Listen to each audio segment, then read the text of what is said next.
We are at 87.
Chris, I send you a message.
I think we might have to start now. It's 4 o'clock. Yeah. Okay. Good afternoon, good evening, good morning, whatever part of the world that you are in. My name is Yomi Ajayi, and on behalf of the Society of Gynaecology and Obstetrics of Nigeria, the ESGE Working Group on Non-Surgical Ablative Therapy of Benign Uterine Diseases, and the International Society of Minimally Invasive and Virtual Surgery, I welcome you to this webinar themed non-surgical treatment of benign uterine disorders. We're dealing mainly with fibroids and adenomyosis. And I'm happy to say that we have a very rich and experienced panel to do justice to this topic today. We are waiting for the SOGON president to start things up, but if he does not join us on time, we just go on and we take some words of encouragement from the society. So we also have Professor Hugo van Hoeven, who is the medical director of the Private Center for Endocrinology, Reproductive and Preventive Medicine, Düsseldorf, Germany. He's also the chairman of the ESGE, that is the European Society for Gynecological Endoscopy, working group on non-surgical ablative therapy of benign uterine diseases. We have Professor Christopher Aimaku, who is a professor of obstetrics and gynecology of the University College Hospital, Ibadan. He's presently the Secretary General of the Society for Gynaecology and Obstetrics of Nigeria, SOGON. And we have Dr. Hamed Nina Lowo. Dr. Ahmed is a trained vascular and interventional radiologist with subspecialty training in interventional oncology. He has special interest in minimally invasive oncology treatment and fibroid diseases, and has a passion for improving access to minimally invasive therapies in the West African population. And finally, we have Dr. Nuria Ponsera. Dr. Nuria is a medical doctor at the University Hospital Mucha Teresa in Barcelona, Spain. I think it's called Barcelona. She's a specialist in advanced laparoscopic surgery, family planning, and sexology. She's a member of the HIFU unit of the University Hospital Mucha Teresa in Barcelona since 2017. So Dr. Nuria has quite a vast experience in HIFU. And she's a member of the ESGE, the European Society for Gynecological Endoscopy working group on non-surgical ablative therapy of benign uterine diseases. So I promise that you're going to have a very interesting session today. And as usual, anytime we talk about fibroids in this part of the world, there's a lot of interest. So right now we have over 300 people that are already joined us on this webinar. And so I promise that you're going to have a wonderful time. And you can always ask your questions on the Q&A session. We'll take as many as we can take. And I also like to tell you that we're also broadcasting live on Facebook. So at this point, since we have not been able, the president is yet to join us, I think I'll just say a few words on behalf of the society. And it's a pleasure to welcome everybody to this webinar. I'm speaking on behalf of the president, and it's anytime that we talk about fibroids, since the first description of uterine fibroids in 1793 by Matthew Bailey, a lot of interest has been woken up especially in this part of the world, because that we know that race is one of the risk factors for uterine fibroids. And recently also we are beginning to learn that when we thought initially that blacks were precluded from adenomyosis, that actually was a mistake. And so we're going to have a lot of things to talk about today. And without so much ado, I'll thank all the societies that have come together to put this together today. And we definitely are going to have a wonderful learning experience.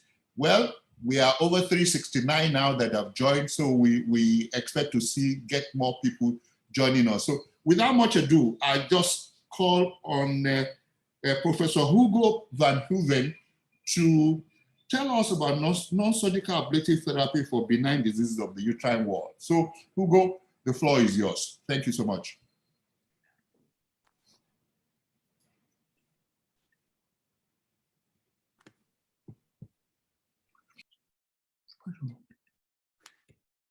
Just 1 second.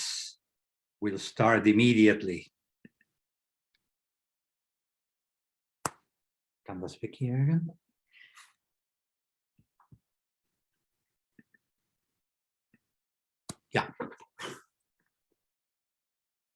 Good afternoon, ladies and gentlemen. Mr. Chairman, thank you very much for the very nice introduction.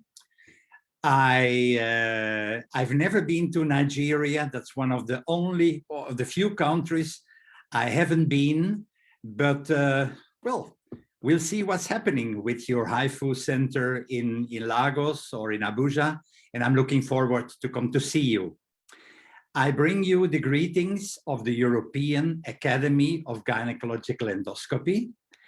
En, Jürgen, das geht nicht.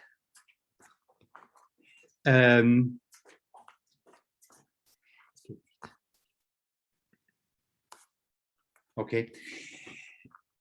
And as the chairman said before, I am at the moment the chairman of the ESGE working group on non-surgical ablative therapy of benign uterine disease.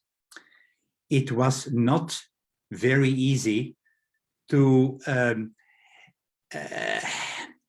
have the ESGE so far that they were ready to open a working group on non-surgical ablative therapy because they were not very interested. So we needed to work quite long with them, and now we are very happy. There are only 3 working groups at the moment in the ESGE, that we are one of the leading ones. As the chairman said, I'm working mainly in Düsseldorf in Germany, but I try to be active a little bit all over the world. The topic of today is non-surgical ablative therapy for benign disease of the uterine wall. I have nothing to disclose, but I would like to thank immediately, before I start, Mr. Peng from the HIFU company in China for his logistical support. Without him, everything would have been much, much, much more difficult, and I thank him very much. So, if we talk about HIFU, HIFU stands for High Intensity Focused Ultrasound, and it is not a new technology at all. But unfortunately, most of the gynecologists have never heard of HIFU. On the other hand, the dermatologists, the cosmetic surgeons, the urologists are quite using this technique quite common. So HIFU is a non-invasive technology providing an alternative or a complement to surgery, radiation, and medication. And when I was looking through the literature, I wondered very much that more than 100 indications of HIFU are under investigation. And I show you here an overview of all the indications for HIFU. Of course, we are not going to talk today about the cardiovascular or the endocrine or the gastrointestinal indications. We are going to concentrate on the oncological indications. And as you can see there very clearly, HIFU is used for the treatment of bone metastasis, prostate cancer, breast cancer, kidney cancer, liver cancer, of course, pancreatic cancer. Yeah.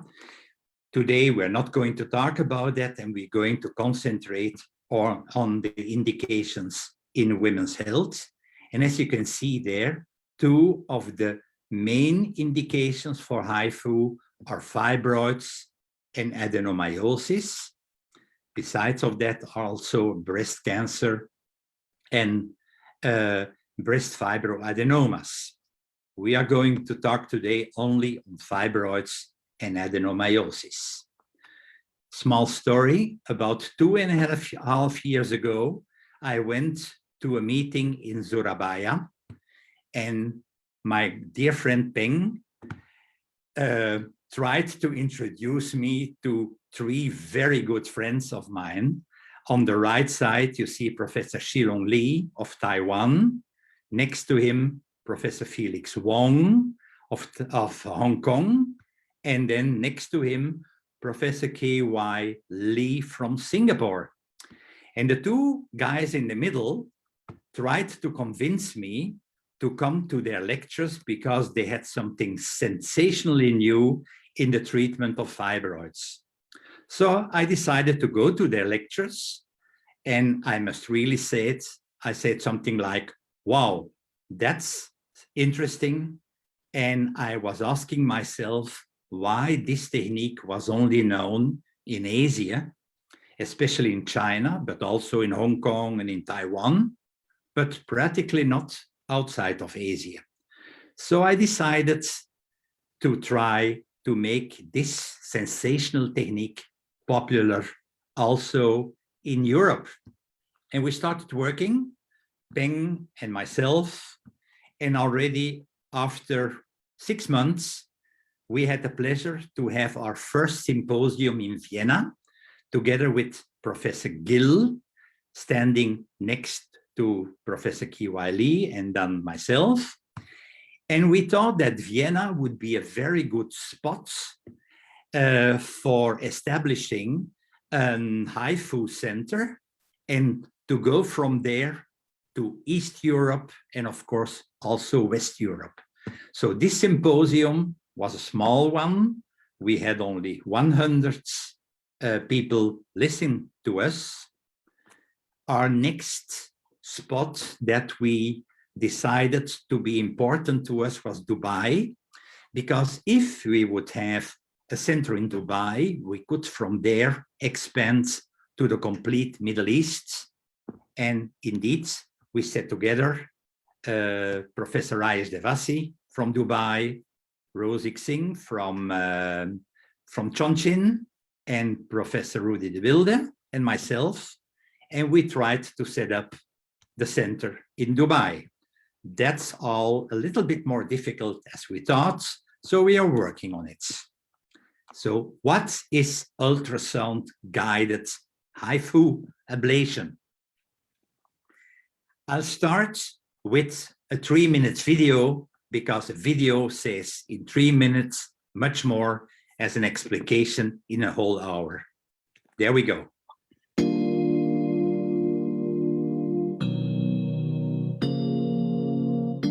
An ultrasound beam can be brought to a tight focus at a distance from its source, with sufficient energy concentrated within the focus. The cells lying within will be killed without damaging the surrounding tissues. High-intensity focus ultrasound, HIFU, is, therefore, a non-invasive method of producing selective and trackless destruction of deeply seated tissue targets within the body, without causing any damage to the overlying surrounding tissues. Ultrasound-guided HIFU involves HIFU ablation under the guidance of real-time ultrasound imaging, which can achieve an uninterrupted visualization of tissue coagulative necrosis during the treatment via grayscale changes in real time.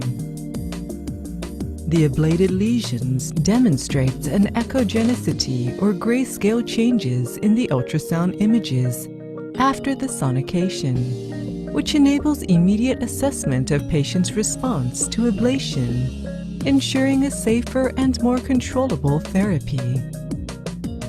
Imaging fusion and 3-dimension digital reconstruction function provide doctors with a much clearer vision during the whole procedure. Thus, doctors can finish the treatment with an ease. Ultrasound-guided HIFU, a new option for the gynecologist to manage uterine fibroids and other gynecological benign tumors, can maximally preserving the integrity of the uterus. No surgery, no bleeding, and no anesthesia. Patients can even chat with doctors during treatment to ease their tension. Patients can go home in merely 2 hours after the treatment and resume normal life the second day after treatment. This video, I think, gave you a nice overview or a nice introduction to HIFU. So principles of HIFU ablation, I just read what is listed here.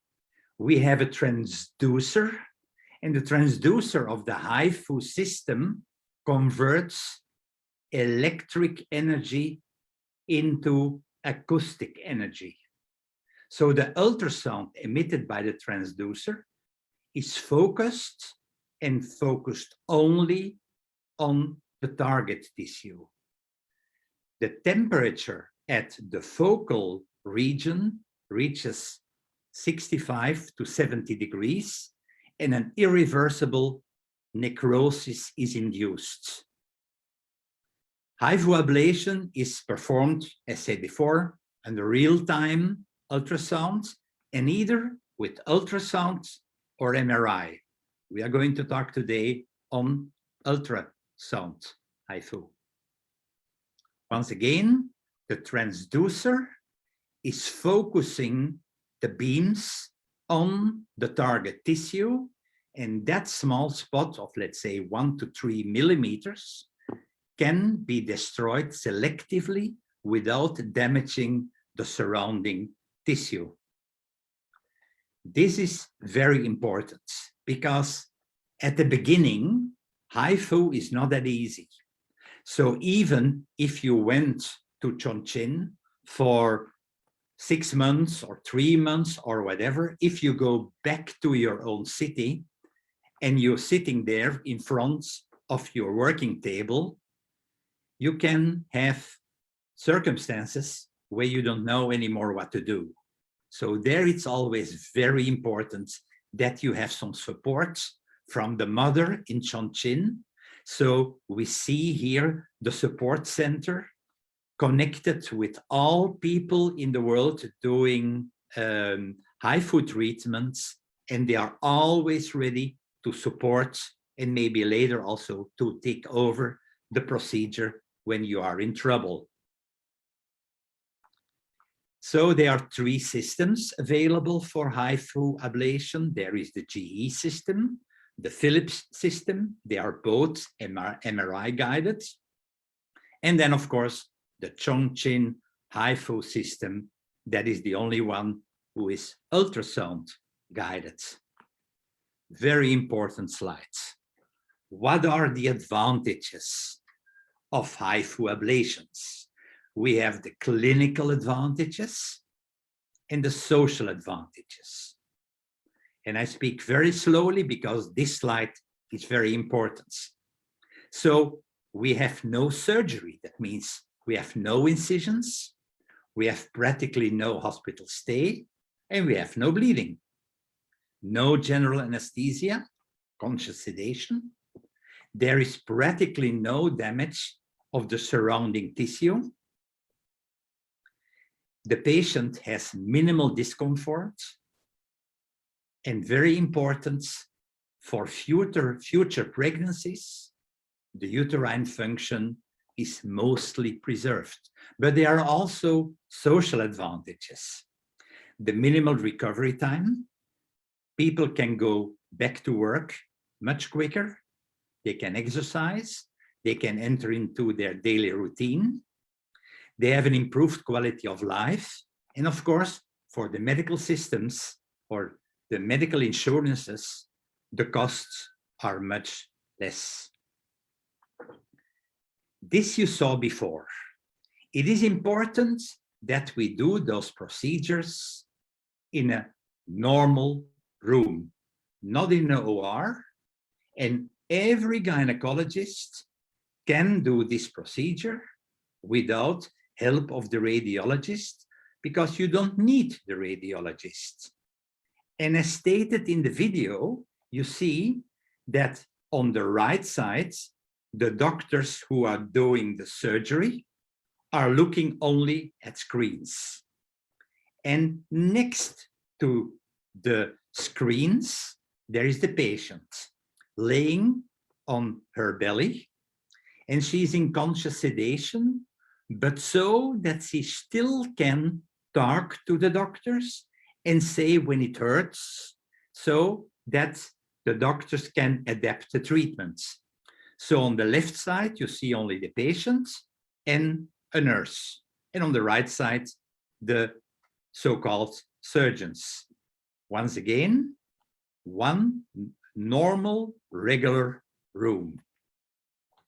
If you want to start doing HIFU treatments, it is very important that we realize that we need basic, maybe even advanced knowledge of MRI, of ultrasound and real-time ultrasound, and we need to have a perfect knowledge of the anatomy of the region we want to treat. We need to understand how HIFU works, and we need to be able to give an interpretation of what we do with HIFU. So this is nothing what you're gonna do in 5 minutes.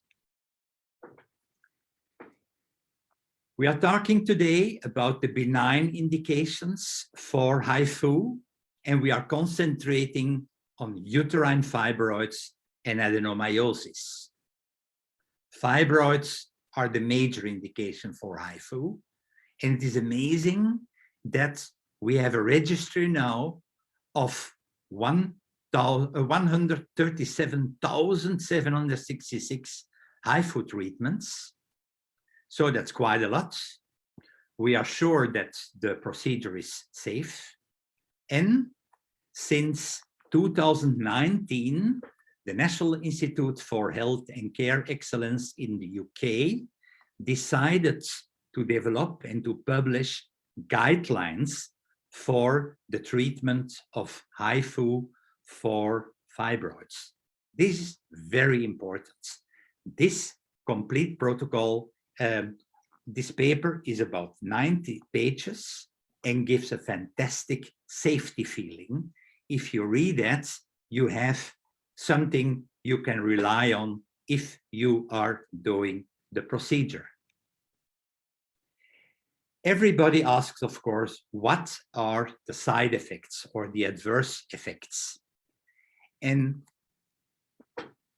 let's go to this slide, for instance. You can see in the middle the major adverse events. So the major complications of HIFU are very clearly the second-degree skin burns. That's what we have only with these treatments. You have, of course, also minor adverse effects, but you have no severe bleedings and no need for transfusions like in the surgical group. This is a very interesting retrospective analysis of 27,000 patients who had fibroids or adenomyosis. And also here we see that skin burns are the major complication, also leg pain, but that is all. So all the other complications are minor ones, of course, bowel injury, acute renal failure, but they are very, very seldom. Skin burns are important. So Nuria is going to give you more details. I just show you one slide from HIFU for fibroids. And you see on the left side, you see an MRI pre-treatment. You see very clearly the fibroids. Then 14 days after the HIFU, you see the coagulated, the necrotic area. 4.5 months later, this is much smaller. And after 10 months, it's almost gone. And there is an average annual resorption rate of about 67%. On the left side here, you see a single fibroid before HIFU and after HIFU. And on the right side, multiple uterine fibroids. And I add here a picture of my good friend Raymond Zaidson from Soweto in South Africa.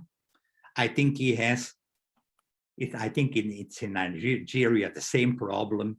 They have fibroids, multiple big fibroids already in very young women. And you see, you have only the possibility to do surgery or you do HIFU. And the guys in Soweto manage to treat very big uteri with HIFU. Treatment of HIFU, of fibroids, you have traditional surgery. You see, very brutal in our hands now. Then you have the laparoscopic surgery. And then, of course, HIFU ablation. Important, as stated in the video already, no patient wants scars. After conventional surgery and after laparoscopic surgery, you have small scars. After HIFU ablation, no scars at all.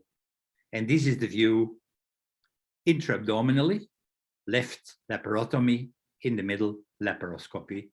On the right side, you see nothing at all. The second most important indication is adenomyosis. Adenomyosis is a uterine disorder in which endometrial glands are pathologically demonstrated in the uterine myometrium. We call adenomyosis also endometriosis interna, and this in contrast to the endometriosis externa, where the endometriosis is in the ovary, in the abdominal cavity. If it is in the uterine wall, it's called adenomyosis. I have here one case of focal adenomyosis. We see on the left side the MRI before treatment. It's a T2 weighted image. In the middle, we see pre-treatment contrast enhanced MRI. And on the right side, the post-treatment contrast enhanced image. You see very clearly the necrotic zone. The same thing with the diffuse adenomyosis. On the left, pre-treatment, in the middle, pre-treatment with contrast, and on the right side, contrast after treatment. I finished my lecture with one of my first cases of diffuse adenomyosis that I had the pleasure to do with Dr. Dang in Chongqing about a year ago. So you have the MRI image, what is for me very clearly to understand. The ultrasound image that you have on your HIFU machine is much more difficult to interpret, and you need to learn that. Once again, everything is in one room, and you see, no, it's not an OR, no sterility. You are sitting there with your colleagues and the patient. Once again, very clearly. So you do the procedure. Very important after the procedure to have a look at the skin of the patient. Skin burns are always very unpleasant, but the patient will tell you that. She will say during the procedure, oh, it hurts. And then you can change your technique using a balloon. And you can also, if your beam is too close to the bowel, you can always use a balloon to push the bowel aside. So, as I said before, after 1 or 2 hours, the procedure is finished and the patient is, as you can see, very friendly to me. She is going to her room and she can leave the same day or latest the next morning. This is the image 24 hours, the MRI 24 hours after, let us say, my first adenomyosis patients. Very important pregnancy outcome after HIFU for fibroids and adenomyosis. The literature is not that rich, so that I will just give you a take-home message. HIFU seems not to increase the complication rate during pregnancy and delivery. Especially, very important, there is no increase in the incidence of uterine rupture. Infertility patients with adenomyosis seem to conceive spontaneously, so they do not need ART. And after HIFU treatment, they deliver healthy term babies. So from the literature and also from what my very experienced colleagues told me, HIFU is a safe treatment option also for infertility patients.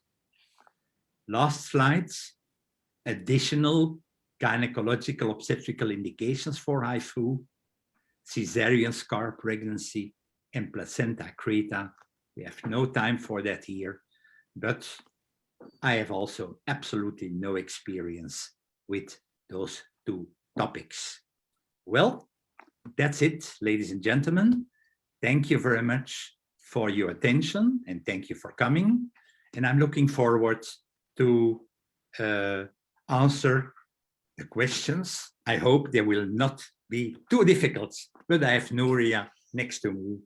And I thank you once again, also on behalf of the ESGE working group. Thank you. Talk to you later. Yes, thank you so much, Hugo. That was very nice and very stimulating. Yeah, I'm sure there's so many questions that will be asked later on. Yes, I want to recognize the presence of the SOGON president who joined us later on, and the first vice president as well, and the presence of our friends from Chongqing. Peng is on, as well as Samil, that's Banksili. They are both present at this webinar.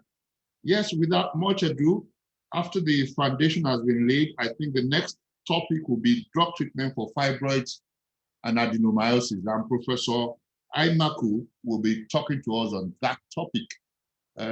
Chris is spent all his time treating patients with fibroids and adenomyosis, so he would be talking for a lot from experience. Chris, you have the floor. Thank you very much. I hope you can hear me. Am I audible? Very. Okay, thank you very much. I would like to, first of all, thank Dr. Bayomi Ajayi for organizing this, putting this together. And I also thank you for all the assistance you're giving to SOGON for a lot of things, especially when it comes to continuing medical education. My topic is pretty straightforward, and I know that there are a lot of people here who may not be medically inclined, so I will try and be as gentle as I can. We're talking about drug treatment for fibroids and adenomyosis. The HIFU presentation has kind of laid a foundation for this, so I'm sure we'll be able to flow as we go on. Dr. Ajayi has already introduced what we're here for, so I don't want to dwell on that.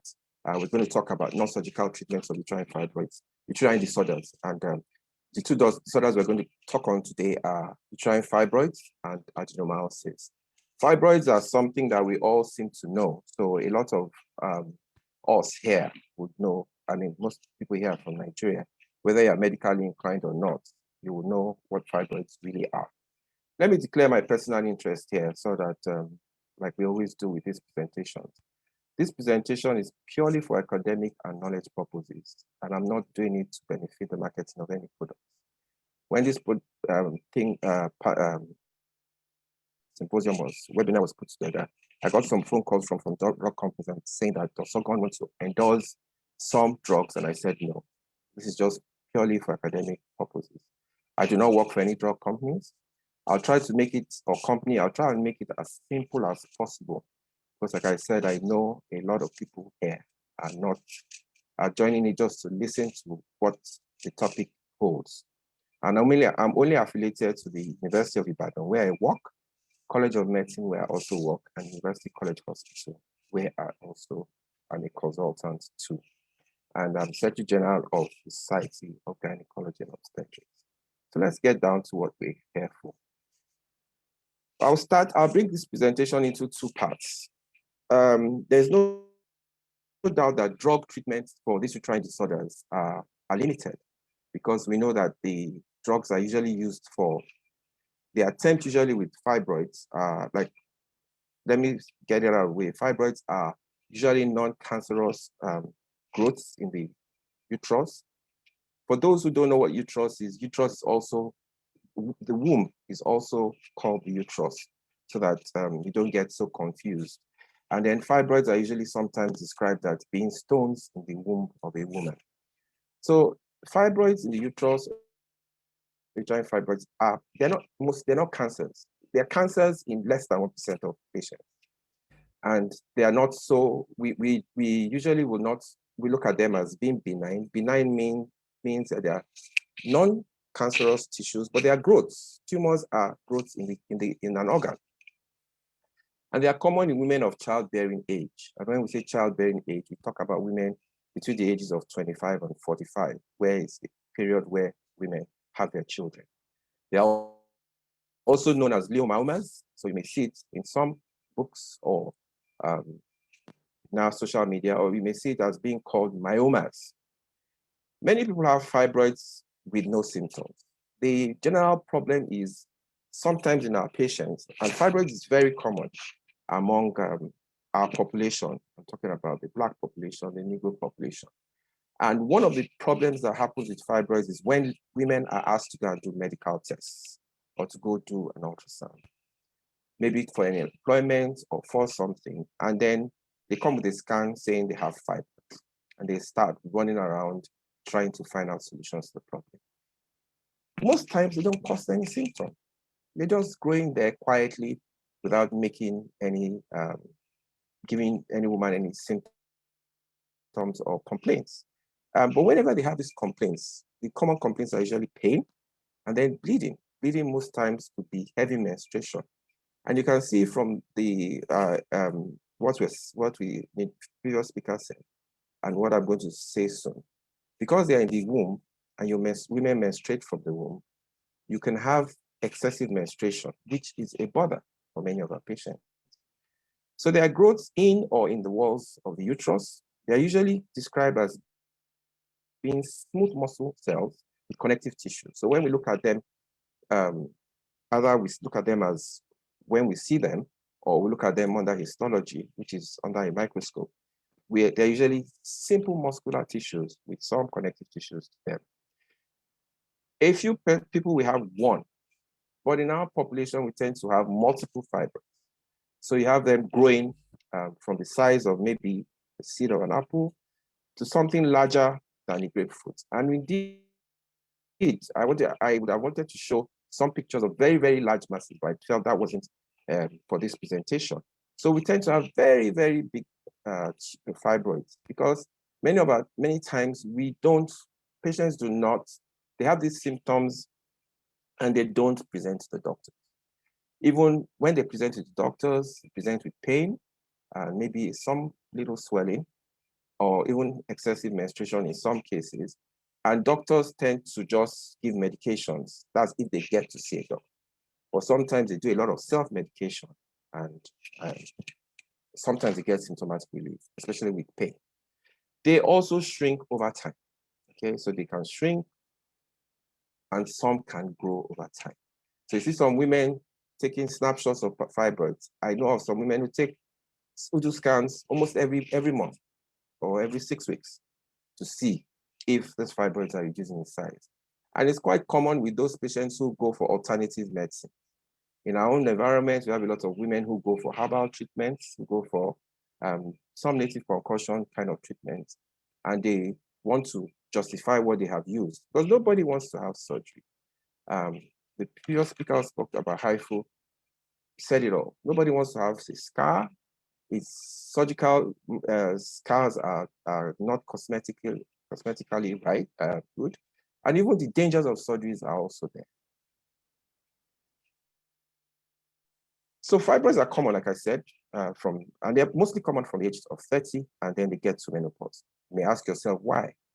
They are estrogen-dependent tumors in the sense that estrogen is usually higher in women around the period from menarche, which is the age of menstruation, to menopause.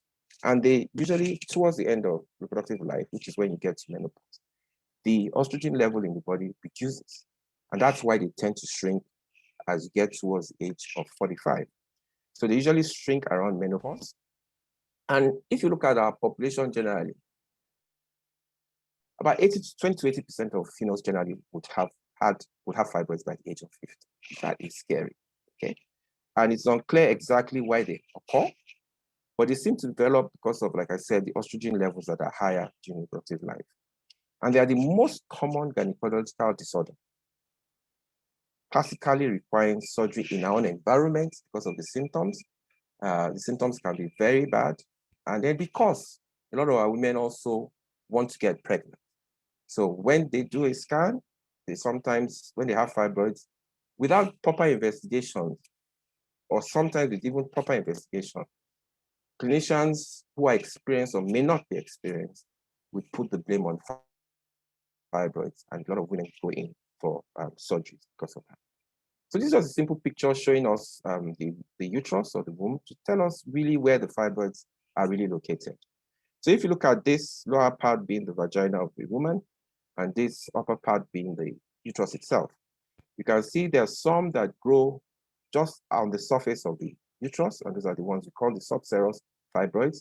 We have some that grow in the muscle of the uterus, and those are the ones we call the intramural fibroids. And then we have some that grow in the inner line, which is in the endometrial lining of the uterus, and those are the ones we call the submucous fibroids. You can also have those in the cavity, and we can have some big ones that could just be on the surface of the, they may not be that big, on the surface of the uterus, which are called the pedunculated fibroids. Attempts have been made. So let me go now to my topic, which is the non-surgical methods or non-surgical drug treatment. So attempts have been made to finding cures for fibroids using drugs.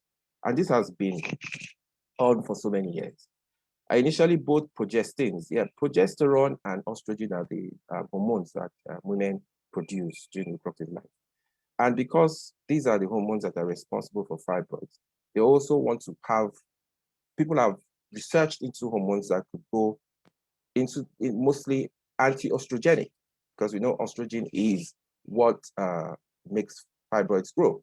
So people have researched into trying to have drugs that could reduce the level of estrogen, or to make them, or specific drugs that can make fibroids not grow. So initially, both progestins and estrogen progestin combinations have been utilized, although proof of their usefulness initially was lacking. A major step was achieved when the peptide analog of the gonadotrophin releasing hormone was produced. And this was the first there was the super agonist properties, and then subsequently those that were active against them, which are the antagonists. Initially, the agonists they produce side effects because being anti-estrogenic, they tend to produce some side effects which may not be so tolerable for a woman to tolerate. Eventually, this problem was actually overcome when there was the synthesis of a compound called Sertrarex. Most women with fibroids, like I said earlier on, remain asymptomatic, and some may develop symptoms gradually over time. The common symptoms, like I said, we could include heavy menstrual bleeding, which is called menorrhagia. They can have painful menstruation, which is called dysmenorrhea. Some may have pain that are not even, which are not dependent on the menstrual cycle. So they can have pain almost all through. There's no time they don't have pain, or they can't even associate it or pin it down to whether it comes at the beginning of the cycle or not. And then they could have urinary symptoms, fatigue, and constipation.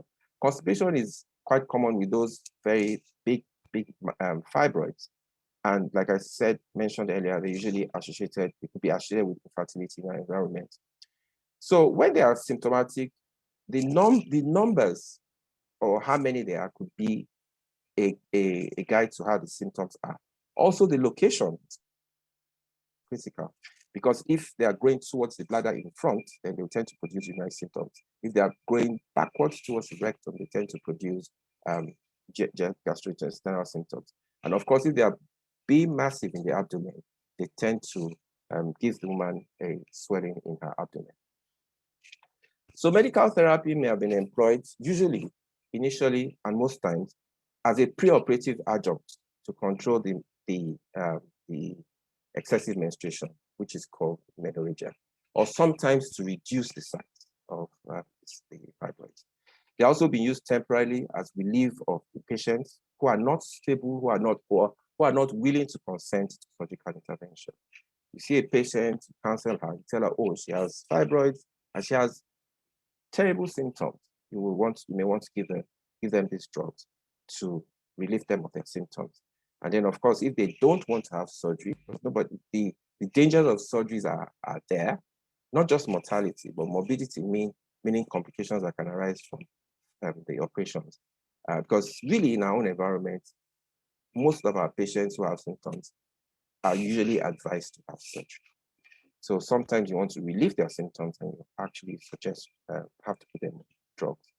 Currently, the options of medical management of fibroids are not stable for long-term therapy due to concerns of safety, because usually the symptoms, the safety of the drugs are usually a problem, and the side effects can be terrible. And most of the drugs that tend to be available, when you use them for long periods and you stop, tend to have first of all, they're not effective after some time. And then sometimes they have this rebound effect, which is like the tumor really going back again to the way it was. Today it's widely accepted that in women with asymptomatic uterine fibroids, those that do not have symptoms, who do not desire pregnancy, no special treatment is required, but these patients may need to be seen or monitored periodically. What do I mean? So if you have a patient who's done a scan or who's seeing you, or a patient out there who has tiny fibroids, or even large, big fibroids and are not causing her any symptoms at all, then she's better off being watched. And then she can be followed up. So not essentially being that every fibroid you see, you want to go after it. For this reason, most conservative options that minimize the risk of fibroids or morbidities are usually selected. So evidence of medical treatment has been on for so many years. I was looking at a paper in 2016, which showed that there were so many studies, about 75 randomized controlled trials have been done on drug treatment, various drugs which were out there. And they concluded that the overall quality was very low and there was insufficient evidence to recommend any medical treatment in management of fibroids. But at the same time, in the same year, there was a systematic review, which also evaluated 52 studies and reached the conclusion that there was the efficacy of several agents and opening up promising avenues for development of medical alternatives to surgery. And these went in, and then a lot of drug companies cashed on it to try and see if they could improve with the drugs that were available there. These are the drugs that are really available now for medical management of medical treatment of fibroids. And I'll just mention them and I'll just dwell a little bit on them, so that we know a little bit about them. There's no medical treatment that completely eliminates fibroids. Okay? Most of them will symptoms relief, some may actually shrink the tumors. The non-steroidal anti-inflammatory drugs like your ibuprofen are sometimes very good for pain. And then the gonadotropin releasing agonists, the progesterone pills, oral contraceptive pills are progesterone releasing joint devices are also being used basically to reduce the symptoms that women do feel. The drawbacks of these methods that are available with the oral contraceptive pills, which is the usual daily pills that women take for contraception, they can be used to treat menorrhagia and dysmenorrhea in these patients. So heavy menstrual flow and painful menstruation can be treated by using these drugs, but they cause breakthrough bleeding. So some women will bleed in between their periods, and then the drawback is that they are known to increase the size of the fibroids. The long-acting intrauterine contraceptive devices, they lead to more irregular bleeding, and then sometimes there's risk of expulsion. And the generic analogs are usually monthly drugs, injections, and they're given for about 3 to 6 months. The effects are transient, and these fibroids usually return to their pre-therapy size within months of when you stop the drugs. They actually suppress estradiol, they cause hypoestrogenism, and about a lot of patients experience hot flushes. These are like menopausal symptoms. And they also reduce the bone density in many patients. So let's quickly look at a few of the drugs and see how it goes. The oral combined oral contraceptive pills, which I said like the pills that women use. A lot of studies have supported the use of these pills because they reduce the menstrual bleeding in women with fibroids. Menorrhagia is the most, in patients who have symptoms, menorrhagia or heavy menstruation is the most common symptoms. Also, the uterine growth is stimulated by both estrogen and estrogens and progestins, which we know. And then, so the combined oral contraceptive pills were initially considered as a risk factor for fibroid growth. However, a recent meta-analysis suggests that uterine fibroid should not be considered a contraindication for the use. And in short time, combined oral contraceptive pills can actually be used to, studies have been shown to actually be used to reduce the heavy bleeding that is associated with fibroids.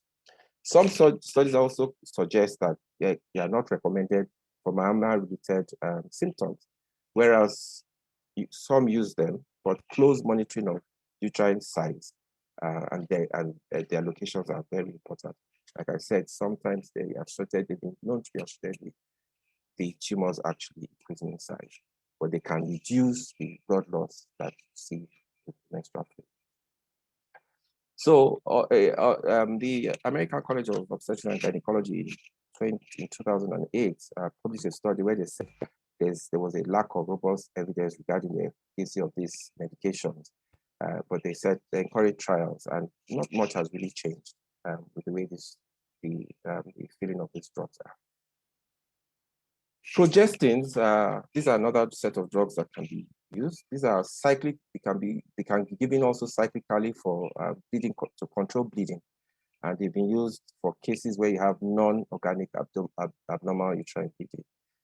So such as perimenopausal bleeding, and when you have endometrial thickening or hyperplastic tissues that are related to the bleeding. And this can actually help in reducing the blood flows, the heavy flows. Although they are usually administered in treatment of fibroids, as with the combined oral contraceptive pills which I mentioned.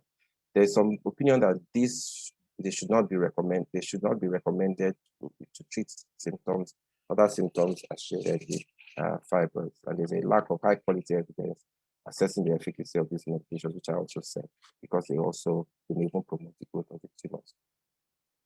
So treating of uterine fibroids with progestogens may be effective in some cases, but such treatment has been associated with even histological changes of the fibroids.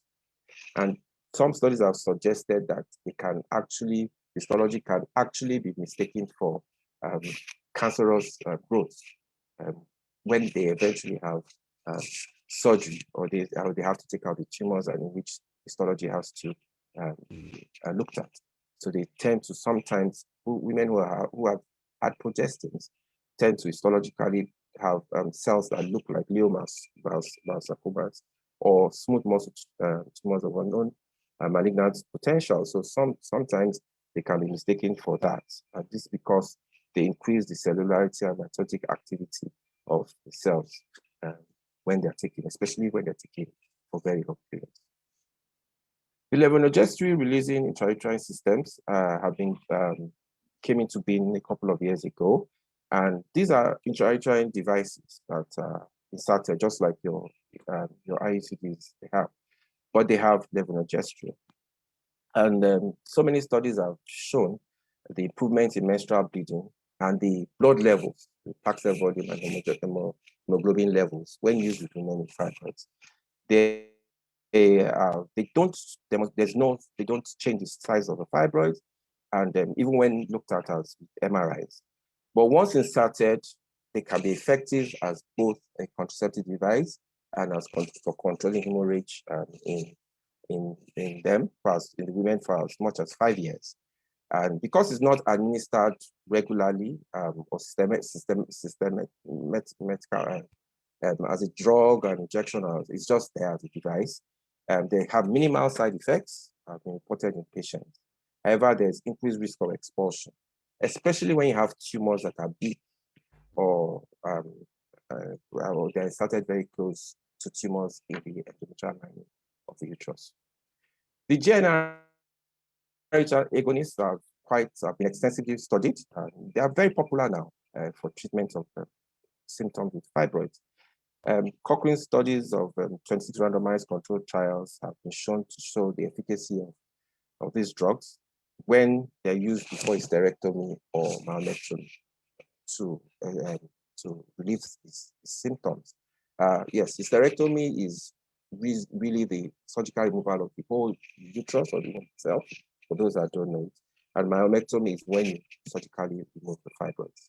And it has been shown that with this, there's been an increased significant level of the pre and post operative hemoglobin levels, and then in these patients. And there's been some reduction in volume, uterine size, and the duration of stay in hospital have also been noted. But the blood loss at incisions are also reduced with this use of these drugs if you now opt for surgery. But I must say that there's no benefit when you have very large fibroids if you want to try that to myomectomy. Okay, especially but there's absolutely some benefit if you want to go and do laparoscopic myomectomies for those patients, and they also reduce the operative time. They also help in controlling the hemorrhage, and of course, the risk of blood transfusion is reduced.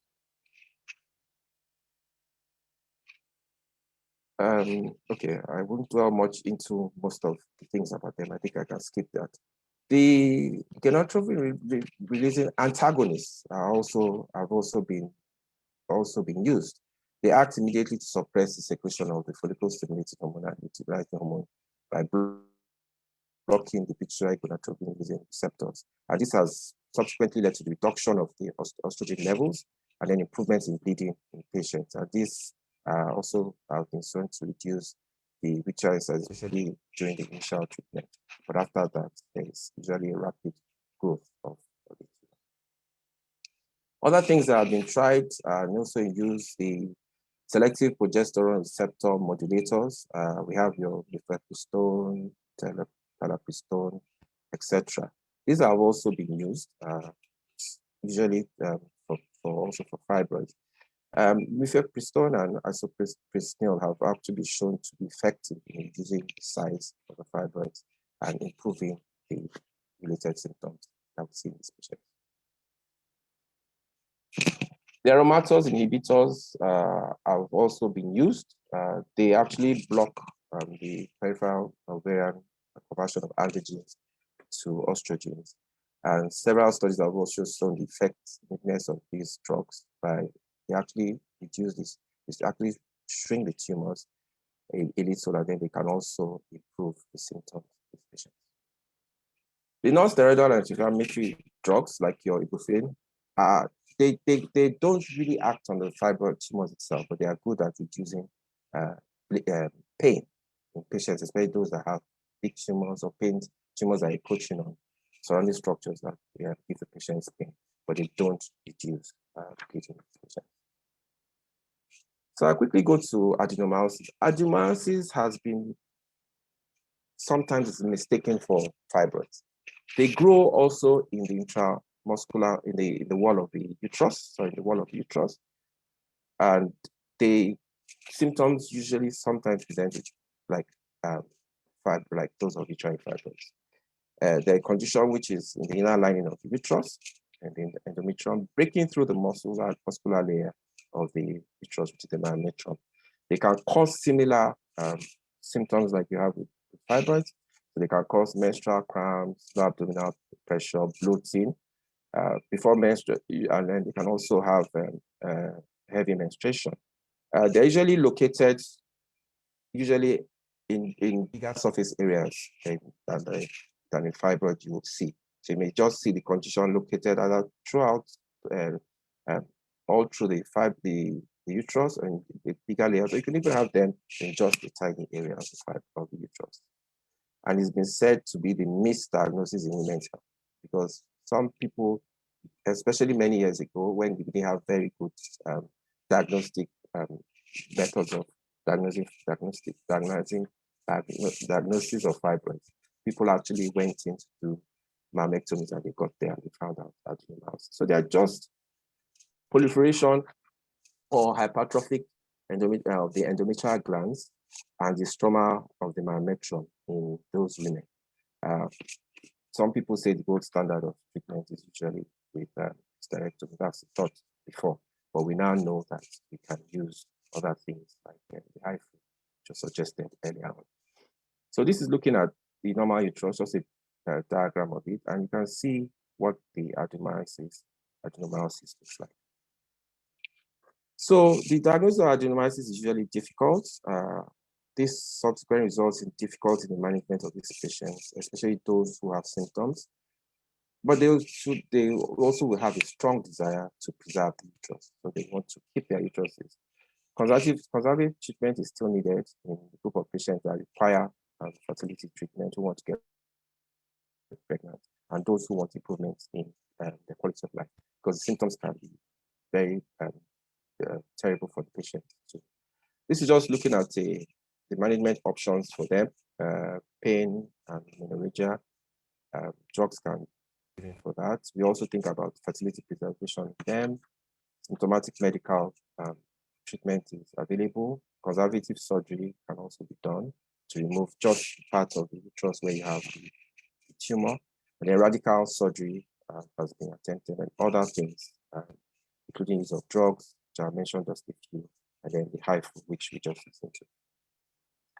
So medical treatment of adenomyosis always follows the principle of, like we have with endometriosis. Endometriosis is presence of abnormal endometrial tissue in any part of the body other than the inner lining of the endometrium. So it's usually aimed at reducing the production of endogenous estrogen, or reducing the growth of the differentiations with progestins. Clinical evidence points to clear deleterious effects of uninterrupted ovulatory cycles, of the development and persistence of adenomyosis. So symptoms of adenomyosis usually appear after menarche and vanish after menopause, just like we have with your fibroids, and that's why there's always that confusion with them. The objective of medical management of adenomyosis with the drugs that are available, we talk about inhibition of ovulation by reducing or making sure they also take care of, make sure that menstruation is reduced, and then they achieve a stable steroid environment, which is based on the concept of response of the endometrial tissue. Medical therapies commonly used to treatment of adenomyosis are similar to those with endometriosis, because they are based on the fact of that they are acting on the hypothalamic pituitary gonadal axis. Medical therapies, some of them are similar to what we saw earlier on. So we have the gonadotropin releasing agonist, we have the oral contraceptive pills that we mentioned earlier, progestins, danazol, which are androgens, are also available, and the selective estrogen receptor modulators, selective progesterone receptor modulators, and the aromatase inhibitors have also been used.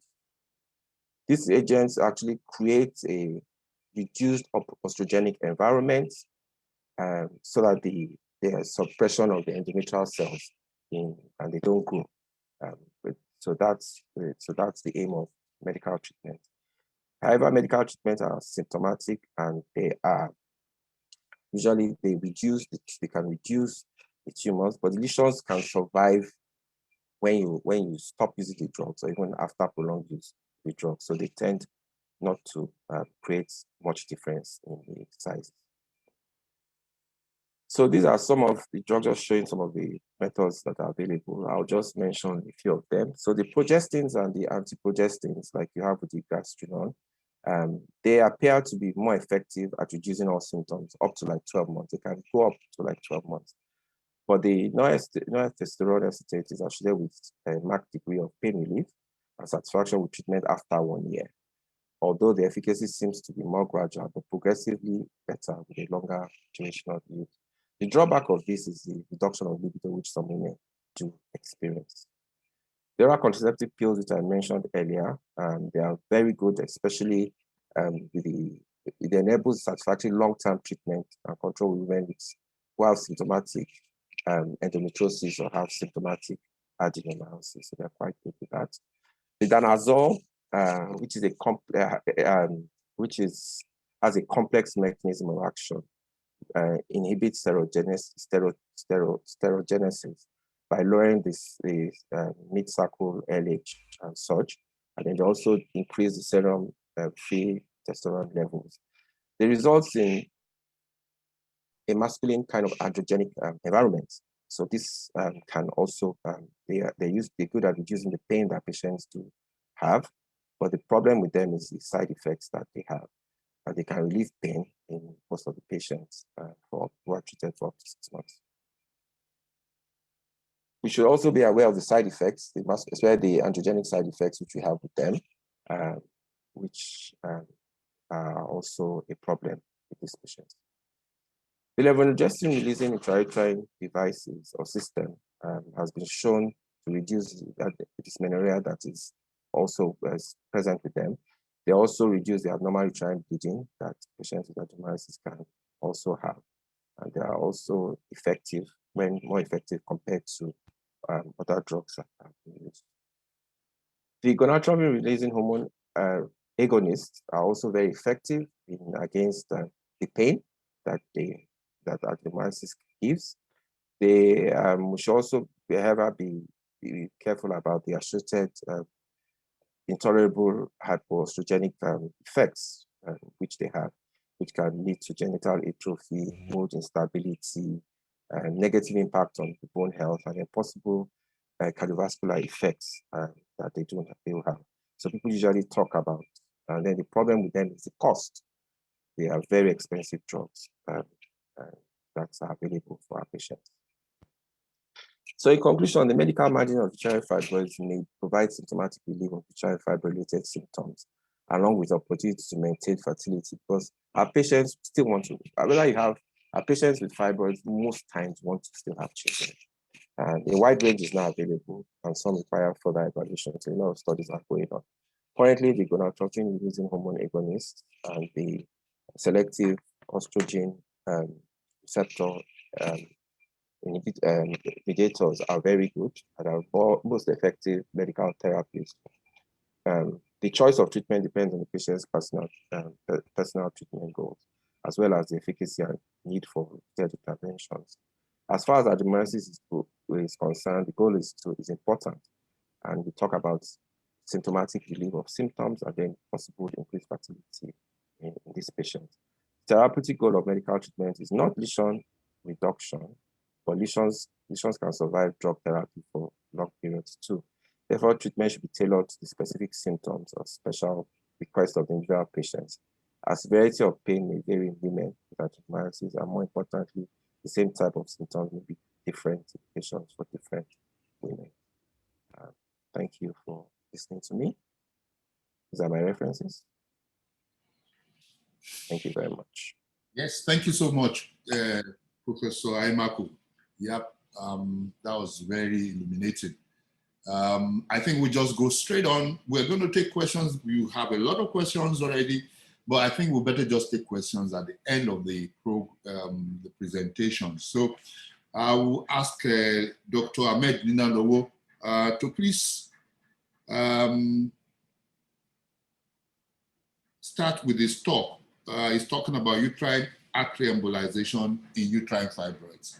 Thank you so much, Ahmed.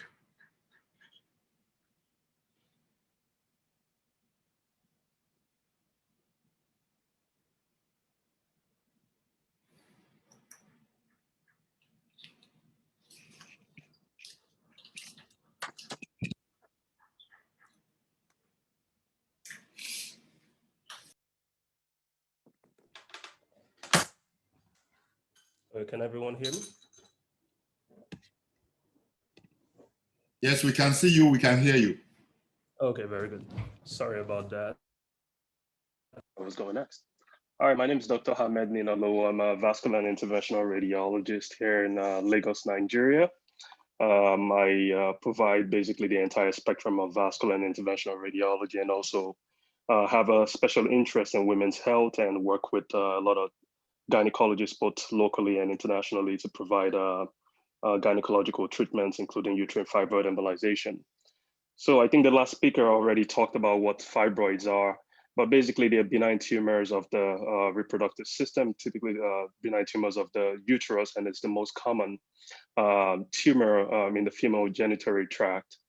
And I typically think about fibroids and the symptoms fibroids cause in two different categories. I think about symptoms that are of menstrual abnormalities and then symptoms that are of pressure symptoms. So typically of menstrual abnormalities, we're typically talking about bleeding generally and menstrual cramps and basically frequency of bleeding. And then the pressure symptoms women typically present with are usually pain, frequent urination due to the size of the fibroids typically sitting on the bladder, symptoms like constipation or back pain.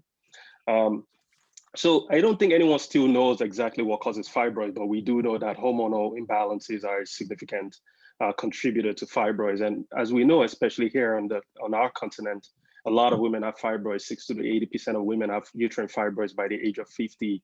But many women are unaware of them. And as the last speakers talked about, they typically get aware of them when they get a physical exam or they get some kind of imaging when they discover fibroids are present. And Black women are more likely to develop fibroids and are more likely to have symptomatic fibroids, and a family history of fibroids is also a significant risk factor in having fibroids. So fibroids could be in different locations in the body. So basically for the non-medical folks, this is the vagina here, and this is the cervix, and this is the womb, this is the uterus. And fibroids could be in any of the locations in the uterus. It could be within the cavity of the uterus. It could be close to the lining of the uterus. It could be outside near the serosal lining of the uterus, or it could just be hanging off of the uterus. And the location of the fibroid typically dictates exactly what symptoms you're going to get from the fibroids. For example, with the ones that are intracavitary or submucosal typically cause the most bleeding in women. And a lot of patients also ask me, if you've discovered that you have fibroids, do you actually require treatment? And the big answer to that is no, because there are a lot of women with fibroids and you do not require treatment until you actually have symptoms. So only a small percentage of the women who actually have fibroids require treatment. I've also been asked if fibroids typically disappear on their own. The answer is no for a lot of women, especially, but those do disappear on their own or start to involute when you get to menopause later on. So basically the only time you should get fibroids treated are if you're having problems with them or if they're impacting on fertility. So talking about treatment options for fibroids, the local treatment options that were available in Nigeria are typically surgery, either medical therapy or surgery, meaning hormonal therapy, as the last speaker talked about, myomectomy, which could be laparoscopic or hysteroscopic. Also, a hysterectomy is also an option. What we added to the local treatment options is uterine fibroid embolization. And I'm sure that Nordic Fertility is also, I think, is already performing HIFU, or they're in the process of getting HIFU started in the country, which is quite exciting because having more and more minimally invasive treatment options for women is the way we're going in medicine generally. So what is uterine fibroid embolization? It's a minimally invasive treatment option where we could target all of the fibroids within the body at the same time. Size is sometimes an issue for us. If you have, especially here in Africa, where you have women with really big fibroids, I typically try to shy away from those women and try to push them towards gynecology. We have met quite a few women, though, that have actually come from the gynecologist and do not want surgery under any circumstances. And we set their expectations correctly for symptoms such as bleeding, which I will talk about. We could certainly get that way better with fibroid embolization. But when you talk about the bulk of the fibroids, we could only do a little bit in getting that size of the fibroid smaller compared to conventional surgery. Compared to conventional surgery, we have a minimal complication rate. It's been proven to be effective over 30 years. This has been practiced in the West for a very long time. Obviously, has not been present in Nigeria, but it's readily available in the country now. And obviously, our patients could get through a quick recovery. So for our preoperative evaluation, we usually do a consultation, take a gynecological history, do a physical exam, run laboratory tests, and then the typical pattern before was to get MRI on every woman that needed fibroid embolization or came to us with fibroids. We've kind of shied away from that now. And most of the centers in America, especially the outpatient-based labs, have always shied away from getting MRI on everybody because it could get quite expensive. most of the information we need to do a fibroid embolization, we could obtain from doing an ultrasound. There is a subset of women, the older women, especially women who come to us and say, you know, I wasn't really bleeding before, but you know, I'm now 45 or 46 or close to 50. I just started bleeding all of a sudden. Those women, we kind of take a step back and make sure that we do an MRI, or sometimes also send those women to a gynecologist to get an endometrial biopsy to make sure there's nothing going on other than fibroids before proceeding with uterine fibroid embolization. So those subset of women, we almost always get an MRI on. So how do we do fibroid embolization? Typically, we get access into the artery, either the femoral artery or the radial artery. A catheter is inserted into that artery, and essentially the next thing we do is we go find the uterine artery. And once we find the uterine artery, and all of this is being done under monitoring on X-rays. And once we find the uterine artery, we get a microcatheter very close to the distal uterine artery in the transverse segment, and then we deposit our particles. And we know that fibroid embolization the procedure itself is not painful, right? We typically give women some conscious sedation for the procedure just to keep them comfortable. However, after the procedure, we do know that you could develop quite a bit of pain and cramping, and this varies from woman to woman. So we typically now start a medication regimen the day before the procedure that basically gets the body ready for the pain it might be getting. And then we have everybody come in and PO overnight. Then we do the procedure with typically fentanyl and Versed, and also give the women ketorolac, which is an anti-inflammatory drug, which is quite a strong anti-inflammatory drug and significantly reduces the risk of pain. Sometimes we've also added something called an hypogastric nerve block to the uterine fibroid embolization procedure, and this has been shown to significantly decrease pain in a lot of women. And this typically is an addition to the procedure where we use a 21 gauge needle and go directly through the skin of the woman into the hypogastric nerve region to deposit bupivacaine and steroids. So on the procedure day, we typically start an IV, which is started by the nurse. You're giving some pre-procedure medications before you come into the room. And then once you come into the room, this is the most favored way to do uterine fibroid embolization now, which is the radial artery. The radial artery is one of the arteries in the hand here, and the ulnar artery is on the other side. The radial artery is readily palpable, and we could get in there very easily using ultrasound guidance to get into the radial artery. And from this artery, we basically put a very long catheter in and go all the way up the arm and down the chest and back down into the uterine artery. And when we're done with the procedure, we basically put this band on. It's called a radial band. It holds pressure at the site of the radial access, and the woman could basically just walk off the table. That's different from using the femoral access. The femoral access is in the groin. If we use the femoral access, we could get to the same artery, but when we're done with the procedure, the patient has to lay flat for 6 hours. So over 99% of our fibroid embolizations are now done through through radial access. If for some reason we are not successful through radial access, then we'll change over to femoral access. But women tolerate this much better with the radial access. So this is just a technical picture showing. We typically don't get this picture on all women, but this is academic. This is a pigtail catheter that's been placed into the aorta, and these are the kidneys on both sides here. These are the renal arteries, and this is the abdominal aorta.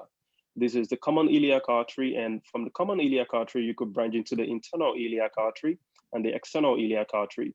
What you see here is this very prominent artery, that squiggly artery that goes very medial. And on the other side, you see this artery here. And that's the uterine artery. And the uterine artery is typically very big in these women and very prominent because fibroids love blood flow, and which is the concept of uterine fibroid embolization. We understand that fibroids love blood flow, and they're typically kept alive by blood flow and hormones. So we use a catheter to go select the uterine artery. Now this catheter is selected the uterine artery, and when we inject that catheter, what we see here on the right side, this is the right uterine artery being injected, is there's a fibroid here, which shows significant vascularity, and the entire fibroid is being shown on this picture. However, only half of this fibroid is being shown because this fibroid is being fed by both the right and the left uterine artery. So what we do is we treat from the right uterine artery, we get a microcatheter down this artery to deposit our particles, and then we go into the other artery on the left side. again, from the same access to treat the left uterine artery when we're done with the procedure. This is just a video depiction of what it looks like angiographically when we inject the uterine artery. You could see that that artery fills up, and in this case, you see very vascular fibroid mass sitting there in the uterus. And in this case, again, we treat the right side. We get into the transverse segment with a microcatheter before we deposit in our particles. And then we go into the other side.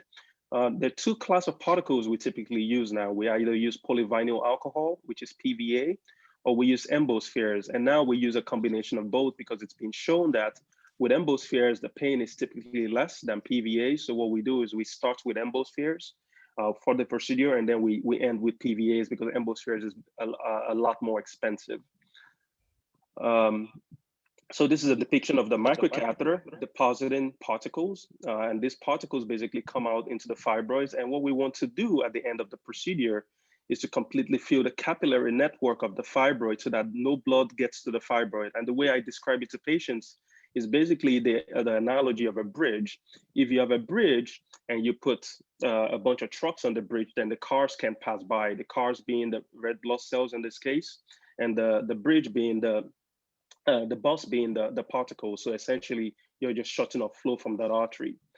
And after the procedure, we typically admit patients overnight for pain control for one night. In America, actually, in the OBLs, we send our patients home typically the same day. And the reason for that is we know that if a patient has pain that is not controlled by the medicines that they've taken home, it's easy to access an emergency room. It's not the same in Nigeria where, you know, hospitals are not typically accessible, especially in the late hours. So we keep everyone in the hospital for the first night. And all our patients typically go home about 8 or 9 a.m. the next day, no matter what time we finish the procedure. And we typically follow up at 2 weeks and at 3 months after the procedure. So what are the results of uterine fibroid embolization? We've shown that the success rate for improving symptoms such as bleeding and pain from uterine fibroids is 85 to 95%. And I've been able to reproduce that even here in Nigeria in that number of patients. However, we could only reduce the bulk of the fibroids by about 50 to 70%. What I've seen actually of my local experience is it's more like 50 to 60% instead of 50 to 70% in reduction in size of the fibroids. But again, even that reduction in size, even if it's 50%, gives them symptom control and gives a lot of patients the satisfaction they are looking for from a fibroid procedure. This is actually one of my first patients in Nigeria. This is a T2 weighted MRI for the folks that are not medical to orient you. This is the back of the patient. This is the front of the patient. This is the bladder here. And this is the uterus. And in the uterus, you see all these black masses here are all fibroids. And this is actually a cervical fibroid that's in this lady. And for a patient like this, we have to have a serious discussion as to if the cervical fibroid was embolized, what happens if it doesn't come out itself? That means you would have to get an evacuation of that fibroid if you get basically slow degeneration causing a lot of shedding. For her, interestingly, if she had a dramatic result, this is about 5 months after the procedure, the big fibroid and the fundus melted away and all of the small fibroids melted away, and the cervical fibroid she actually expelled and sent me a picture of it. So she was quite excited. This is another patient, and I like to say, another patient. I like to show this picture to a lot of my patients. This is a coronal T2 weighted image. And in this case, this is a fibroid here, and this is a fibroid, and this is a fibroid. And this is the same patient 5 months later. You could see that this fibroid and these fibroids are completely disappeared. However, this big fibroid here is only decreased in size to this. So it's important to get the concept of uterine fibroid embolization and set the expectations of patients correctly. Especially in Nigeria, we have to do that very, very accurately because some of my patients come in and say, oh, doc, my symptoms are completely gone. I feel great. But I'd like to get an ultrasound or an MRI to see what the fibroid looks like now. And you do an ultrasound and you say, oh, man, it's only reduced by 50%. But the expectation is that the fibroid should be completely gone. But you tell them, you remember we talked about it. You know, your fibroid might not completely disappear. It would shrink to a size where it's not causing you symptoms anymore. But it might not completely disappear based on your anatomy and physiology. So what are the possible complications regarding that are associated with fibroid embolization? So post-embolization syndrome is typically experienced by most women, where you have pain and cramping after the procedure. You may have a little bit of nausea. I've actually not experienced a lot of patients with vomiting. Some patients may have generalized malaise, which is self-limiting because you know your body has gone through something in the week after fibroid embolization.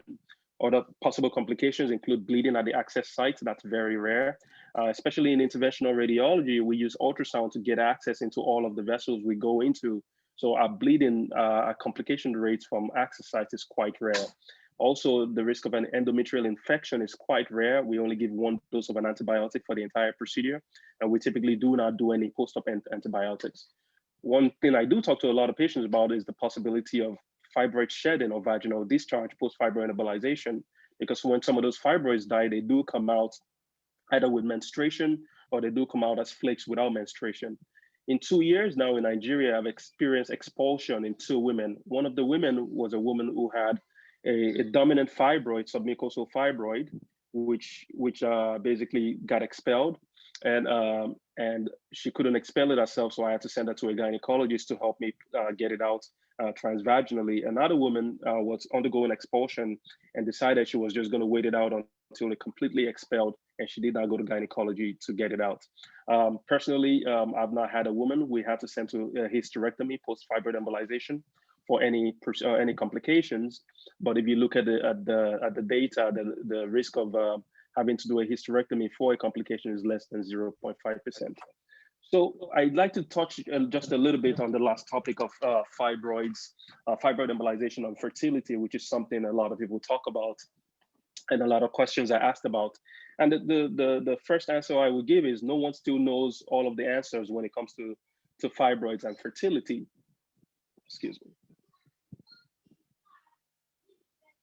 No one still knows all the answers, but we do have a bit of literature in radiology. In 2010, this is a paper by Mohan et al.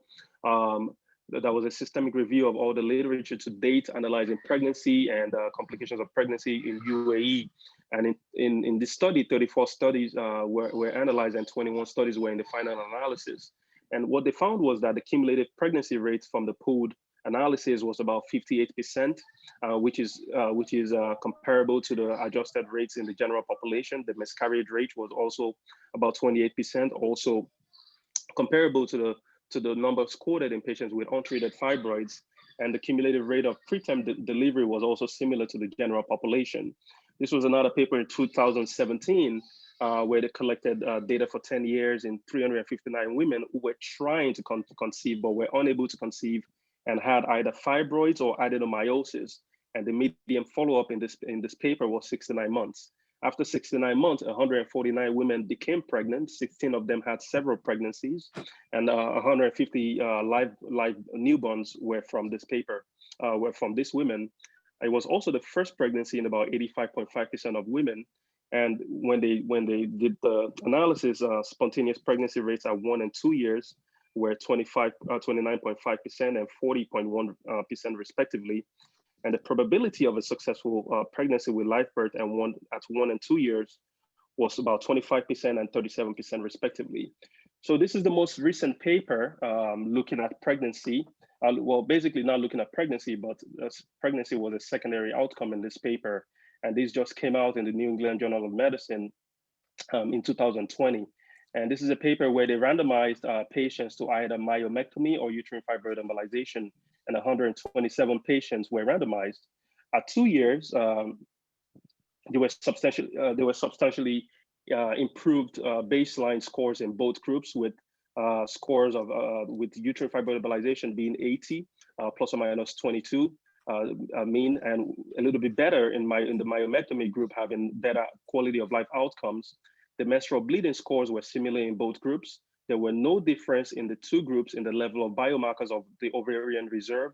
This is a question I have to answer quite a bit from gynecologists, talking about the decrease in ovarian reserve in patients who have undergone uterine fibroid embolization. Again, it's been shown that there is no difference in the two groups. And then there's still no conclusion on pregnancy. But interestingly, in this paper, out of 127 women, 9 women in the UFI group, in the uterine fibroid embolization group, got pregnant with 6 live births, versus 5 women in the myomectomy group got pregnant with 4 live births. But again, we still do not have all the answers when it comes to uterine fibroid embolization or myomectomy and pregnancy. So again, what do we tell patients? Well, every patient is examined and counseled appropriately and based on their situation. And it's very important to work collaboratively with gynecology, with fertility specialists, to examine women who are looking for future pregnancy. And I try as much as possible to work collaboratively with my colleagues on those patients. This is an example of one of those patients that was in my clinic where we saw a submucosal fibroid that was pushing into the endometrial canal. Again, this woman, we did not do uterine fibroid embolization on, and this woman may have been a woman who may have benefited from HIFU, but we sent her instead to gynecology for a hysteroscopic myomectomy, which was successful. That is my talk, and thank you very much.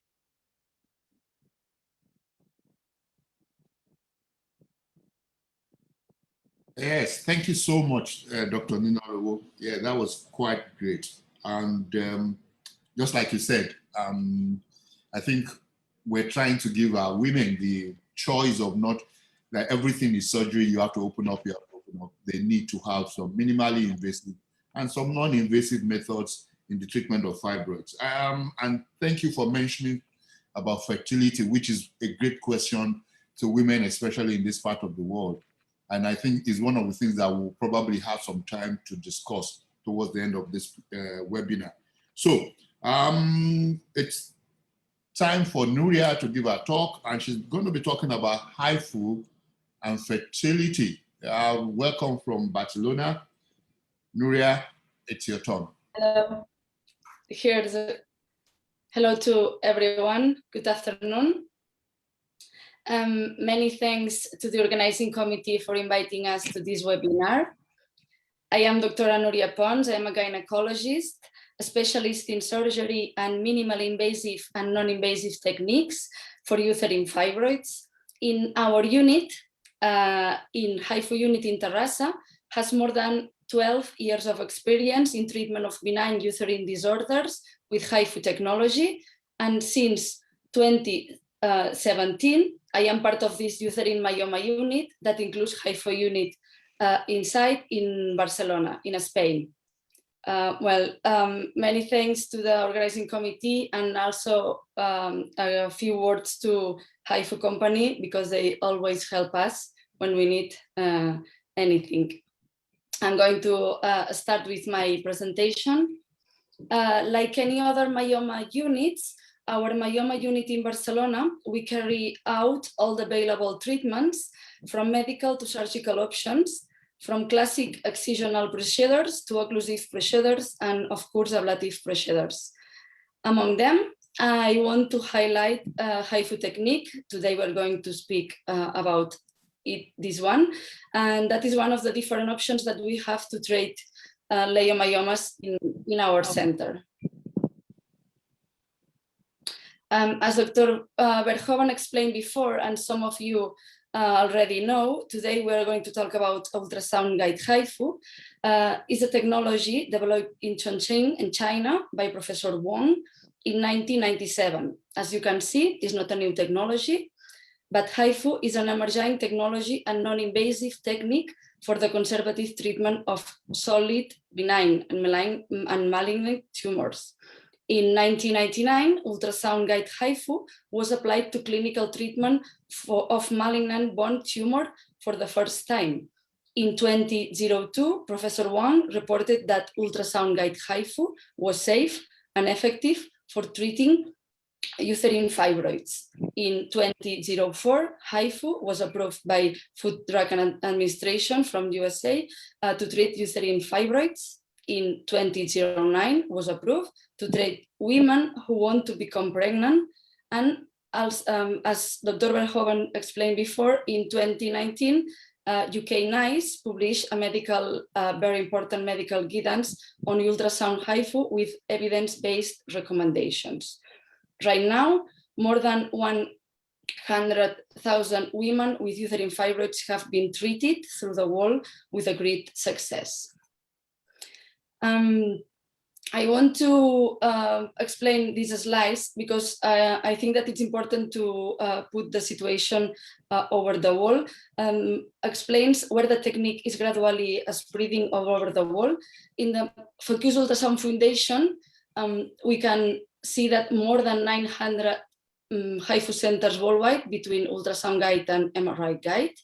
And focus ultrasound is approved in the rest of countries, the world that you can see here: Canada, China, Europe, India, Japan, Korea, Middle East, Africa, Oceania, Russia, South America, and Taiwan.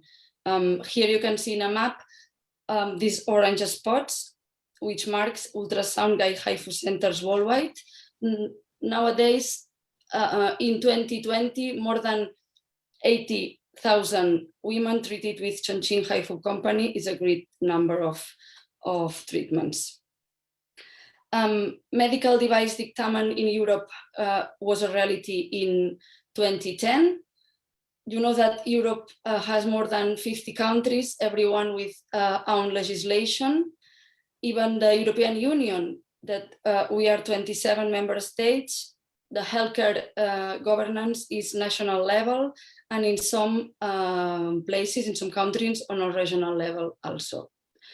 It's difficult to unify the systems, and even more difficult is in Spain, that we have 17 autonomous regions, and there are no focused ultrasound specific payments, but some negotiations and agreements with every hospital are in place.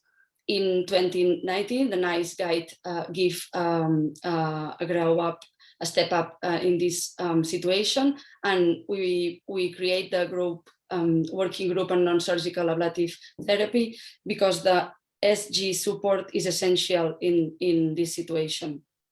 We need more randomized clinical trials. There are 3 ongoing in these 3 countries, but we need more, and these big organizations could help us to improve the numbers.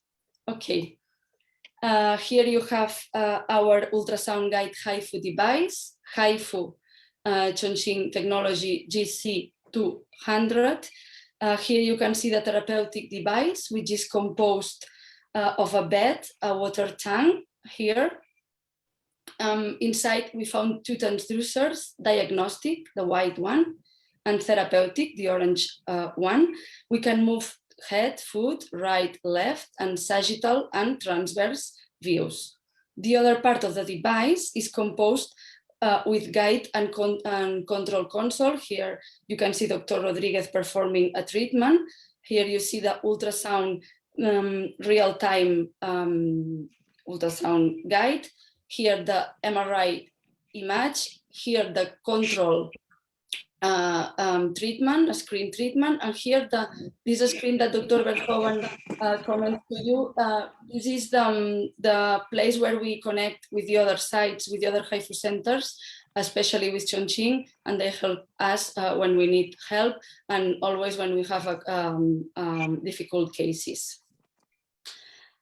Here a detail of the screen, therapeutic screen. This is the small one. Here you can see bigger one. Here the sagittal view, the skin, and the fibroid we are treating in this position. As you know before, therapeutic principles of HIFU, we explained you before, and only you have to focus that we need a slices, and to arrive into the focal point to achieve very high temperature to destroy the tissue. Focal spot is guided by real-time US imaging, and you can see in this picture the precision of technique is completely adequate, because you can see how surrounding tissue is preserved. The safety of the treatment is based on the great precision that treat tumors. This is supported by several studies of pathological anatomy that demonstrate a coagulative necrosis with clear and sharp boundary between treated region and not treated region. During the procedure, the patient lies prone on the mobile HIFU table with abdominal skin, with abdominal skin in contact with decreased water. HIFU treatment is performed and then intravenous conscious sedation to reduce discomfort and these patients' movements that could be very dangerous. As you can see in the video, we do an ultrasound scan pre-scan from the sagittal view, doing different sections with 5 millimeter separation between each one. We start to treat the deepest area and the central section, applying 1-3 seconds energy, resting 2-4 seconds between each one to reduce the temperature. The output power selected is around 300-400 watts, and we adjust according to the patient's discomfort, because she's under conscious sedation and she can speak with us, and she can say that she feels something in her skin, and we can reduce the power and we can reduce the energy exposure. The procedure requires between 1-3 hours, depending on the number, the location, and the size of the fibroids. The decision to stop to finish the treatment is made according to the intraoperative grayscale changes, as you can see here, and sonographic changes when we use contrast enhanced ultrasound that sometimes we use to check the treatment. Now, if the slides here, excuse me, and this is the result. On your left, you can see before sonication, sonographic image, sonographic with contrast, and MRI image. This is pre-treatment and this is post-treatment. Here you can see the ultrasound and contrast, and here you can see the image after treatment. Here the hyperechogenic grayscale changes, and here the effect of ultrasound contrast, and MRI confirms the expectations. After the treatment, women can observe, we observe them for 3 hours before being discharged, and then we start the follow-up. Excuse me, I forgot this publication, that we use microbubble not only to improve the treatment, even for enhance the effect of high intensity focus, and we can publish this article about this topic. As I said before, we start follow up the patient. Here you can see a pre-HIFU MRI, and here pre-HIFU with contrast MRI, and 3 months later post-HIFU MRI, and 6 months later this is the result. We follow the quality, the effective and symptoms and health-related quality of life using the questionnaire validated that all of you know that exists. Okay, our results. Until the end of 2020, we performed 856 treatments in 722 patients, which means that 80% of patients were treated in 2 or 3 sessions, in 2 or 3 times. Only in 38 patients, the treatment was not achieved due to pain, to intestinal gas, to air in the bladder, because of obesity, or for poor visualizations. This could be one of the limitations of the treatment. After we will speak about these limitations, but some of you asking in the chat about this, and maybe this could respond some questions. Among the treatments completed, 68% were successful, and 32 need a surgical procedure. Sometimes it could be a myomectomy, and other times a SAT hysterectomy. This is a reintervention rate, 32%, with a 6-year follow-up. And although it may seem high, but if we compare with the current literature, it's similar that the other conservative treatments in the literature that we check. You can see the reintervention rate of when you do a myomectomy. This is in blue line. When you do a myomectomy, if you need a new surgery, sometimes you need an hysterectomy. For this is not easy than if you have a HIFU treatment fail, you could do a myomectomy at the first scale, and then you think in hysterectomy if you need, but not the first and the only solution. In some studies like this one, more than 600 patients who underwent myomectomy, 22%, needed another surgical procedure, sometimes hysterectomy. And in some studies, like the other one that you can see here, the effectiveness of HIFU was similar to laparoscopic myomectomy, but with a complication rate 50 times lower in HIFU branch, better recovery, and faster return to usual activities than the surgical group. Our follow-up, as you can see, there is a great reduction of symptoms and in parallel an improvement the quality of life. Our mean score change is greater than 20 points, which has been identified as a discriminator of clinical healing. And in the volume, in this table, you can see the volume decrease. After 2 years, the mean volume screen rate at the fibroids was 60%, achieving 77% at 8 years. Okay. Regarding the adverse events, the complication rate was only 10%, mainly first or second degree skin burns that did not have sequels, but we have one skin burn of 3 grade that she needs surgery to recover the integrity of the skin. The other ones are minor adverse events, and we don't have any bowel bladder injury and no amenorrhea cases. HIFU device limitations, we have to speak about no obese patients, because if BMI is more than 30, you will have problems to achieve the fibroid. Maybe you cannot see fibroids in the US, because if the fibroid is small than it's 1.5 centimeters, it could be difficult, but sometimes it's because of the subcutaneous tissue.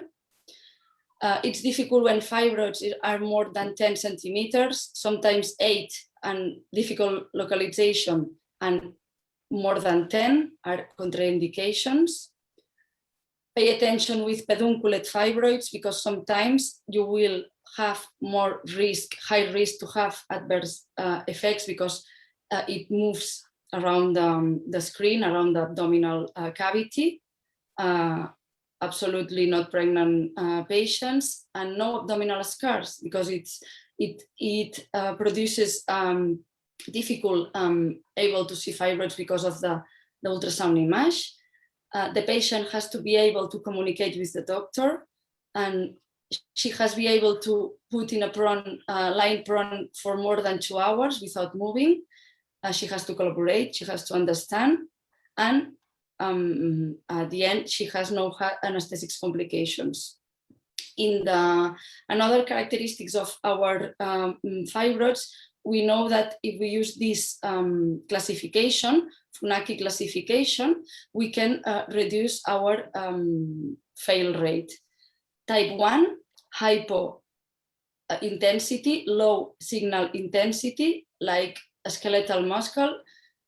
We know that we will have a good HIFU response.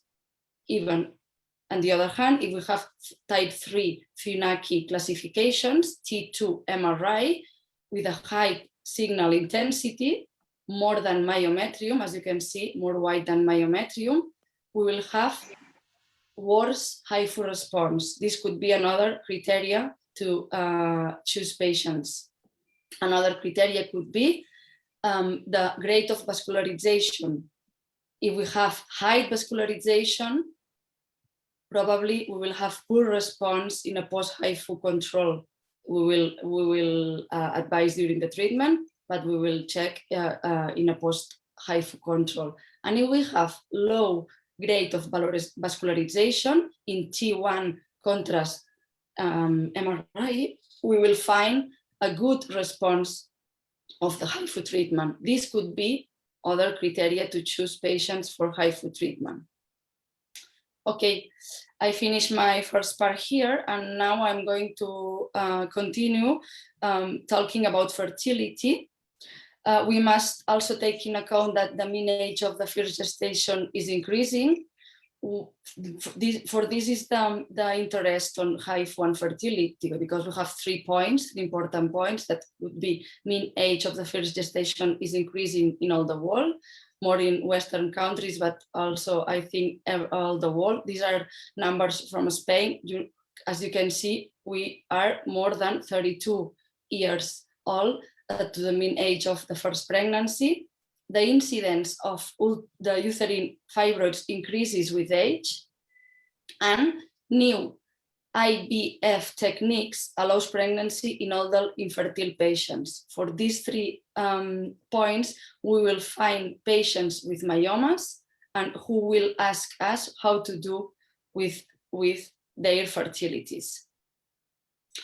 Focusing on these patients, with infertile older patients with fibroids, could we give some solutions? Focusing on, about myomas, there is a clear evidence that uterine fibroids as an independent factor can impair infertility. Also, submucosal and large intramural myomas, impact on the uterine cavity, decrease blood flow uterine cavity, and obstruct fallopian tubes. These 3 points could produce, give in consequence, low implantation rates, increased incidence of miscarriage, decreased live birth rates, and decreased pregnancy rates in comparison with women without fibroids. In this situation, we can do something. And we know also that small myomas impact negatively on IVF outcomes. And there is no high evidence in the literature to indicate routine myomectomy in fertilization techniques patients. Is HIFU an option? What do you think? Pregnancy complications are also known: premature delivery, placental abruption, placenta previa, abnormal fetal positions. Myomas gives big problems in our units, and we need to respond our patients with a high level of evidence. And if we recheck evidence, we know that gold standard nowadays is myomectomy.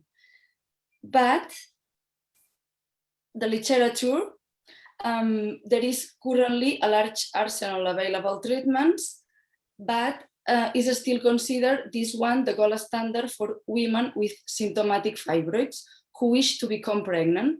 There is evidence that surgery to remove fibroids improves fertility, especially in submucosal fibroids. Anyway, if you look at the literature, one wonders if that is really true. We have advantages that not for everyone, but in this recent review from Cochrane, they said that no high robust evidence for effect on miscarriage and pregnancy rates when we perform myomectomy in patients with uterine fibroids. Especially if you look at the literature, we could find more information about this point. For that, we have disadvantages: surgical morbidity, hemorrhage and blood transfusion, organ injury, and postoperative adhesions, as you know, that they could do, that could increase the risk of infertility and cause uterine scar, increasing risk of uterine rupture. Even all of this, we believe that myomectomy is a gold standard. Not easy to resolve. What about HIFU and fertility? What the evidence, current evidence we have? HIFU safety and effectively achieves selective ablation of uterine fibroids without damaging the surrounding tissues. After treatment, there is a gradual restoration of normal uterine anatomy. The myometrium conserves its biomechanical properties of tension and contractility and preserves ovarian and endometrial function. We have some studies that show no difference in anti-Mullerian hormones, preserves ovarian reserve, and that this study from 2020 that concludes that preserve endometrial function with the high level of evidence. What about evidence in HIFU and pregnancy? We already have several publications with good pregnancy outcomes after HIFU, series of 80, 100, and up to 130 pregnancy after HIFU with high gestational rates, but the conclusions of all the authors are always the same. Full-term pregnancy with a normal delivery and without complications are possibly after HIFU, and there were cases of uterine rupture or abnormal placentation. We need randomized clinical trials, but the evidence nowadays says this information. Our numbers in Barcelona. I'm going to briefly talk about our experience, HIFU technique and the pregnancy outcomes at Mutua Terrassa. One of our first patients treated got pregnant in April of 2009 and gave birth in January of 2010. Since that time, 71 pregnancies of 55 patients have been obtained with 43 live births. I have to point on out of the currently, our report constitutes the longest serious pregnancy after HIFU treatment in the Western country. Here you can see the characteristics of the patients. The mean age of the 55 women who become pregnant was 35 years at the time of treatment, was very high. More than half, 55%, were at least 36 years old, and 80% were nulliparous women. And we must highlight that 33% had primary or secondary sterility, and 80% had at least one miscarriage before HIFU treatment. It is reasonable to think that HIFU could help to improve fertility and this type of patients. Pregnancy outcomes. Our pregnancy rate is 34%. If we compare after laparoscopic or laparotomic myomectomy, we are in the same range, and after hysteroscopic, not, because you have that submucosal myomas has a very excellent successful rates. Excuse me. Among 71 pregnancy, we have 42 successful deliveries and 24 vaginal deliveries and 19 cesarean sections, 22 miscarriage. Remember the excuse me for the slides. Remember the difficult characteristics of high level of patients. 6 therapeutic abortions and 1 is ongoing nowadays. I need to cross to the next one. Just 1 second. Excuse me. Here, pregnancy outcomes, 42 pregnancies, successful deliveries after HIFU. The rate of full-term deliveries was 90%. Therefore, the rate of preterm deliveries was only 10% for cases, which is lower than series of that we know. But Hamed Nina Lobo, doctor, has a very, very great numbers, and I congratulate you for your numbers, absolutely.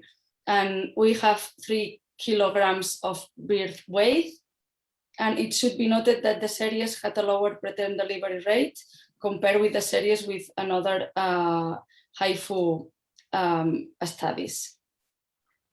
Intrapartum and postpartum complications reported 40%, includes 2 cases of placenta previa, 3 retained placenta, 5 abnormal fetal positions, 1 preeclampsia, and 2 renal colics.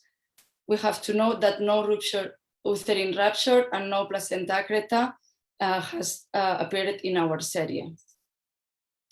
Okay, we finish with HIFU and fertility in our center. Now, a few words about adenomyosis. We know from different publications that adenomyosis is an important cause of infertility and that treatment is a great challenge for a gynecologist that we don't have so much alternatives.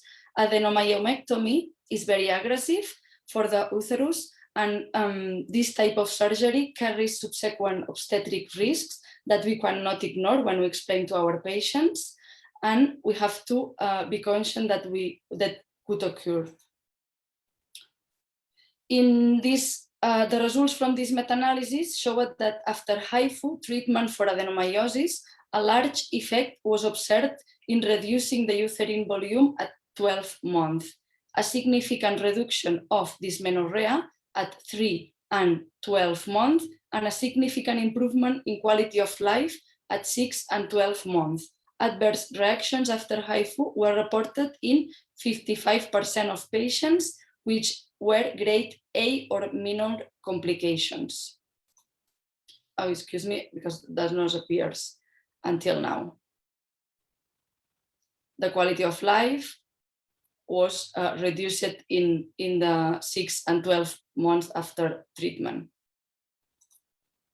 There is still few studies on pregnancy outcomes after HIFU treatment for adenomyosis, but the results are quite encouraging. In this study, 68 patients with adenomyosis who wished to get pregnancies were treated with HIFU ablation. 54 patients got pregnancy at the median of 10 months after HIFU ablation, and 21 of them had delivered healthy babies.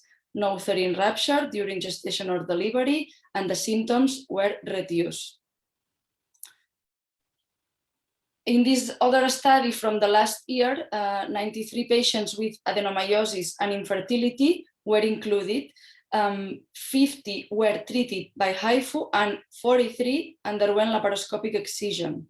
The most important conclusion of this study was the patients treated with HIFU showed significantly higher pregnancy rates and natural conception rates than those who underwent laparoscopic surgery. You can see here a pregnancy rate of 52% in the HIFU group versus 30% in the laparoscopic excision. 40% of natural conception versus 80% in the laparoscopic group. After HIFU, the average time from surgery to pregnancy was only 10 months.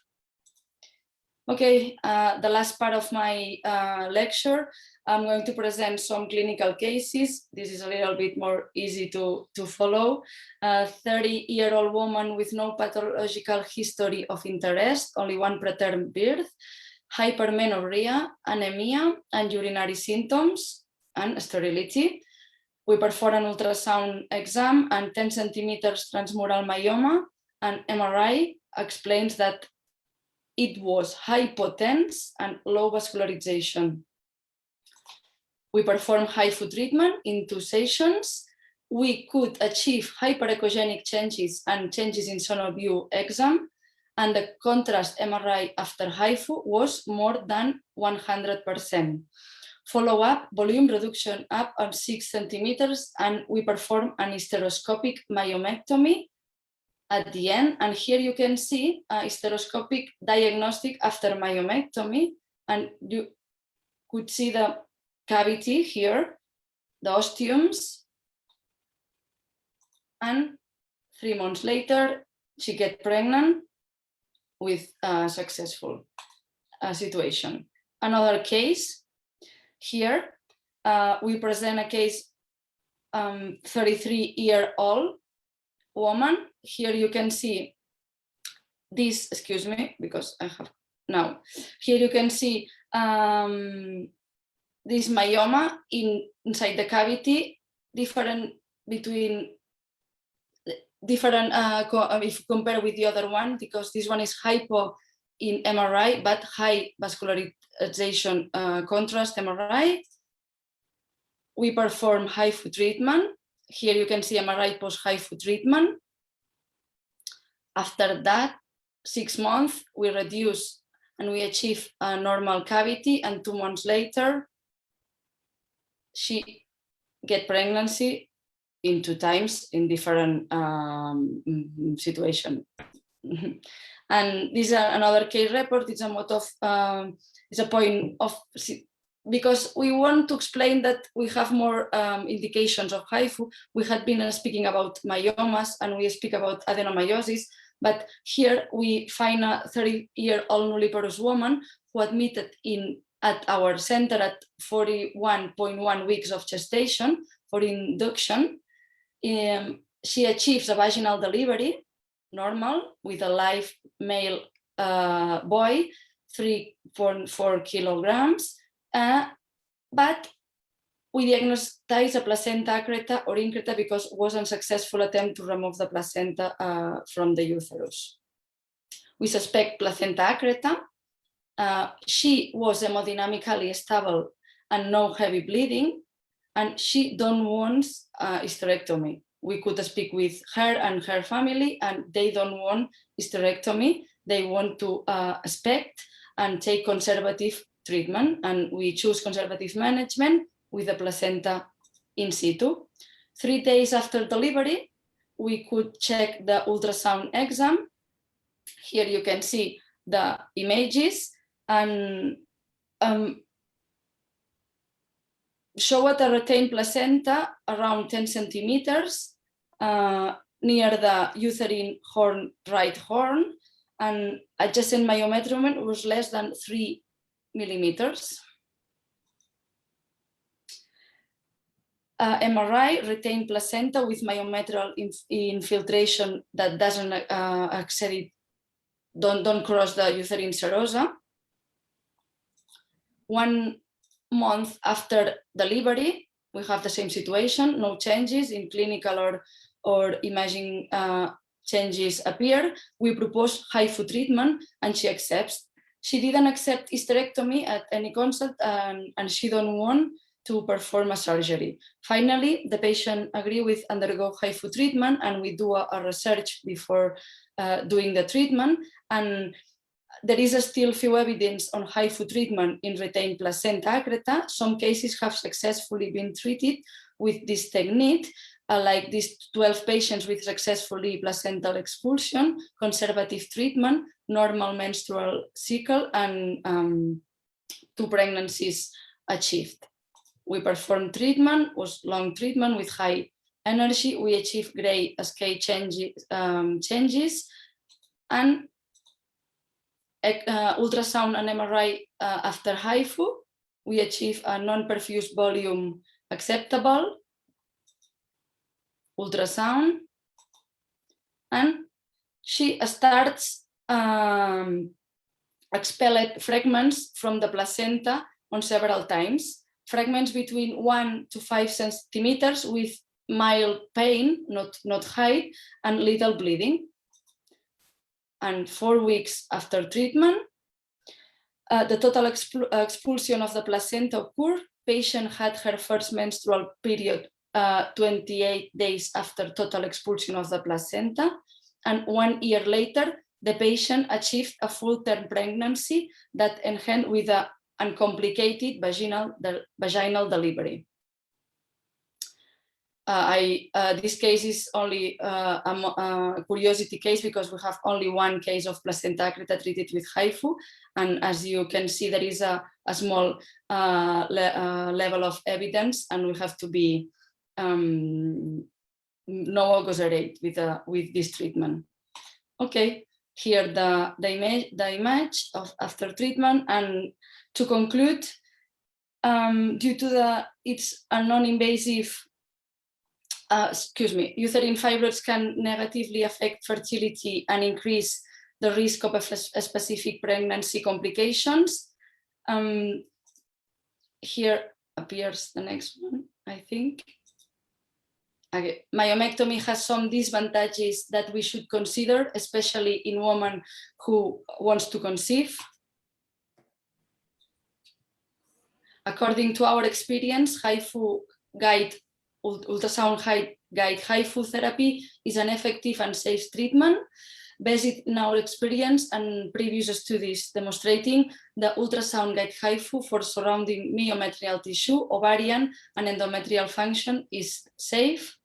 Patients undergoing ultrasound guide HIFU treatment of uterine fibroids and adenomyosis can achieve pregnancies with few intrapartum and postpartum complications. due to the non-invasive nature of ultrasound-guided HIFU, seems to be the first therapeutic option in our center for women who have this gestational desire, and we have to take in account many advantages over myomectomy and uterine artery embolization in our center.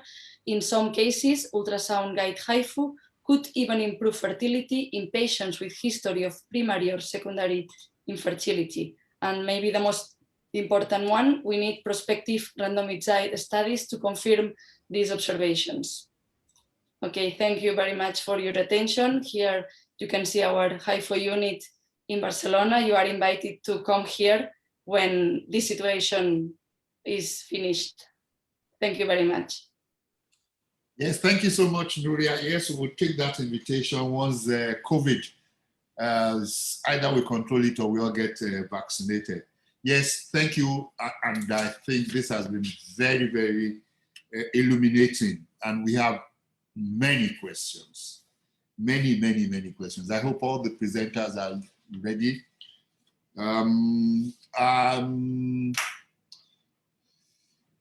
I don't know whether the president wants to put in a word or so before we start asking the questions. The SOGON president has joined us. Yeah. Yes. Thank you, Dr. Ajayi, and everyone. First, apologies for joining a little bit late. I had technical hitch, but I'm okay. I was able to listen to all the presenters. Can you hear me? Sure, we can. Yeah, okay, thank you very much. I was highly excited. I'm really pleased to have SOGON to be part of this. It's quite impressive to see that at the start, we had about 508 participants in the discussion. So this is a very topical issue that we have discussed today. And I thank all the presenters, Dr. Hugo, Dr. Nuria, Dr. Hamid, and on Christopher Aimaku. Thank you very much, all of you. I think we have did a very illuminating presentation and some good challenges. I mean, in Africa, fibroid is a major issue. It is everywhere, but I think it's more in Africa where you see very large fibroids. And we all have before now relied on surgical intervention with all the dire consequences. But it's good to see new technologies coming up that are going to make life a little more comfortable for our patient and more better pregnancy rates. I'm highly impressed and I think there's a lot of learning here. And I can see many of the participants are asking if they could have some of the slides. I'm happy that Dr. Hamid has put up his link so that people can connect with him for embolization. Thank you very much. SOGON is very much pleased to be part of this venture. Thank you. Thank you, Dr. Ajayi, for organizing this. Thank you. Thank you so much, President. Yes, so we go straight to the questions. Hugo, I think you will probably, I think I'll just make it free. So anybody can answer the questions, anybody on the panel. Will the HIFU treatment melt the fibroid? And will it come out through the vagina? That was one of the very early questions that we got.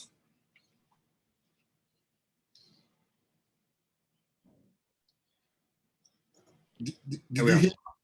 Yeah. I'm sorry, I didn't have my microphone. Okay. So Nuria, you should answer that question. You have the experience with it. I need to release on the question because I cannot understand exactly the question that they ask. Excuse me. Okay. Will the HIFU treatment melt the fibroid? And will it come out through the vagina? That's the question. I think that HIFU treatment can achieve to reduce, screen the volume, and sometimes if it grows to the submucosal cavity, they could appear from vagina, but sometimes it reduced to the uterine wall and it remains there. It depends on the major part of the uterine fibroid. Yeah, thank you. So it depends on where the fibroid is. For submucous fibroid, it might get excluded from the vagina. Yeah. Somebody is asking, can HIFU be applied to endometrial polyp? Could be applied, but I think that we have an alternative instrument. No, we have hysteroscopic assets, and for us it's easy, it's quick, it's better. I think we could achieve anatomopathological exam with from the tissue. Then sometimes it's useful. Yep. Thank you. I fully agree with Nuria. Of course, if you have a polyp, you shouldn't spend 3 hours for HIFU if you can do a hysteroscopic removal. And like Nuria said, quite important, with HIFU, you have never pathology. So if a fibroma will not be malignant, but a polyp could always be malignant. So I think Nuria's right. Don't touch, go for hysteroscopic removal. Thank you. What time of the cycle should one do HIFU? Is there any particular time of the cycle that you should do HIFU? No, it's not. It's not important the time of the cycle. Maybe she will be more comfortable after or pre-period, but it's not a point of contraindication to cancel the treatment if she had period or anything. No.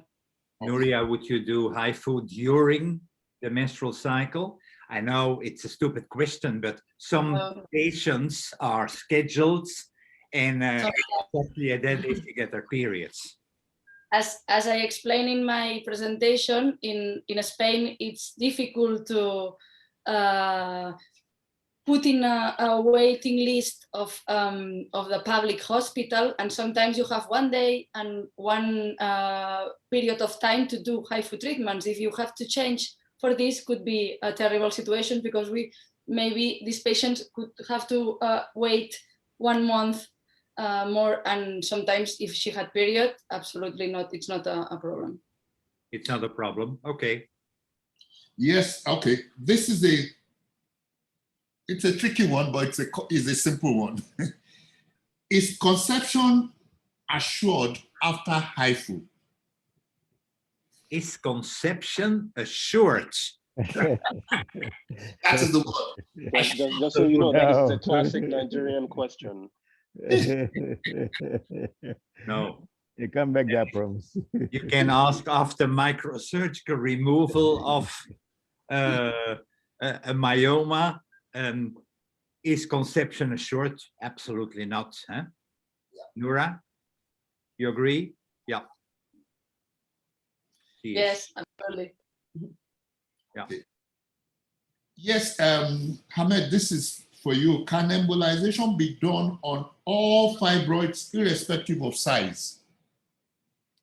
So I touched on this earlier, that the average reduction of the size of a fibroid is typically about, on average, about 50 to 60% after embolization when looked at 6 months to 1 year. So it's very important to look at the expectations of the patient. If the patient is coming in primarily with bleeding, we could do embolization on any fibroid of any size. We could kill any fibroid, but the question is, when you do kill the fibroid, can you get that reduction in size that you want? The patient will get symptomatic relief from the bleeding, but she might still have a big mass there. So it's very important to have those discussions. We typically try to shy away from fibroids that are over 16 to 20 weeks pregnancy size, because we do not achieve that significant reduction in size that women are looking for. But some women will not have surgery under any circumstances and still have fibroid embolization and are still able to get symptom relief from it. Yep, thank you. Then this is another one for you. In patients with submucous fibroids using embolization, is there no risk of necrosis to the endometrium? No. So it's interesting. I mean, we've looked at this. I mean, and a lot of people ask us, do you not necrose the uterus when you do fibroid embolization, because you're treating the uterine artery? So this has been very well researched, that when we use particles, for example, in fibroid embolization, we use particles that are over 300 microns. And we know that those particles preferentially go into the fibroid, and they do not go into the deep capillary network of the uterus itself or the endometrium. So the uterus stays alive, just like in HIFU, the pictures that were shown in HIFU. If you do MRI, post-uterine fibroid embolization, what you see is infarction of the fibroid with no enhancement within the fibroid, but the uterus itself continues to enhance, so it's not a problem. Thank you so much. May I add a comment, Mr. Chairman? Oh, please do. I'll go back about scheduling the treatment, the HIFU treatment. The problem is that in most of the centers, the same machine is used by different doctors and by different specialties. So the same machine is used by the urologist, the gynecologist, the oncologist, and all that. So that means the machine is scheduled for treatment all day long. So if a patient comes and she has her bleeding, she's on. So we have no time to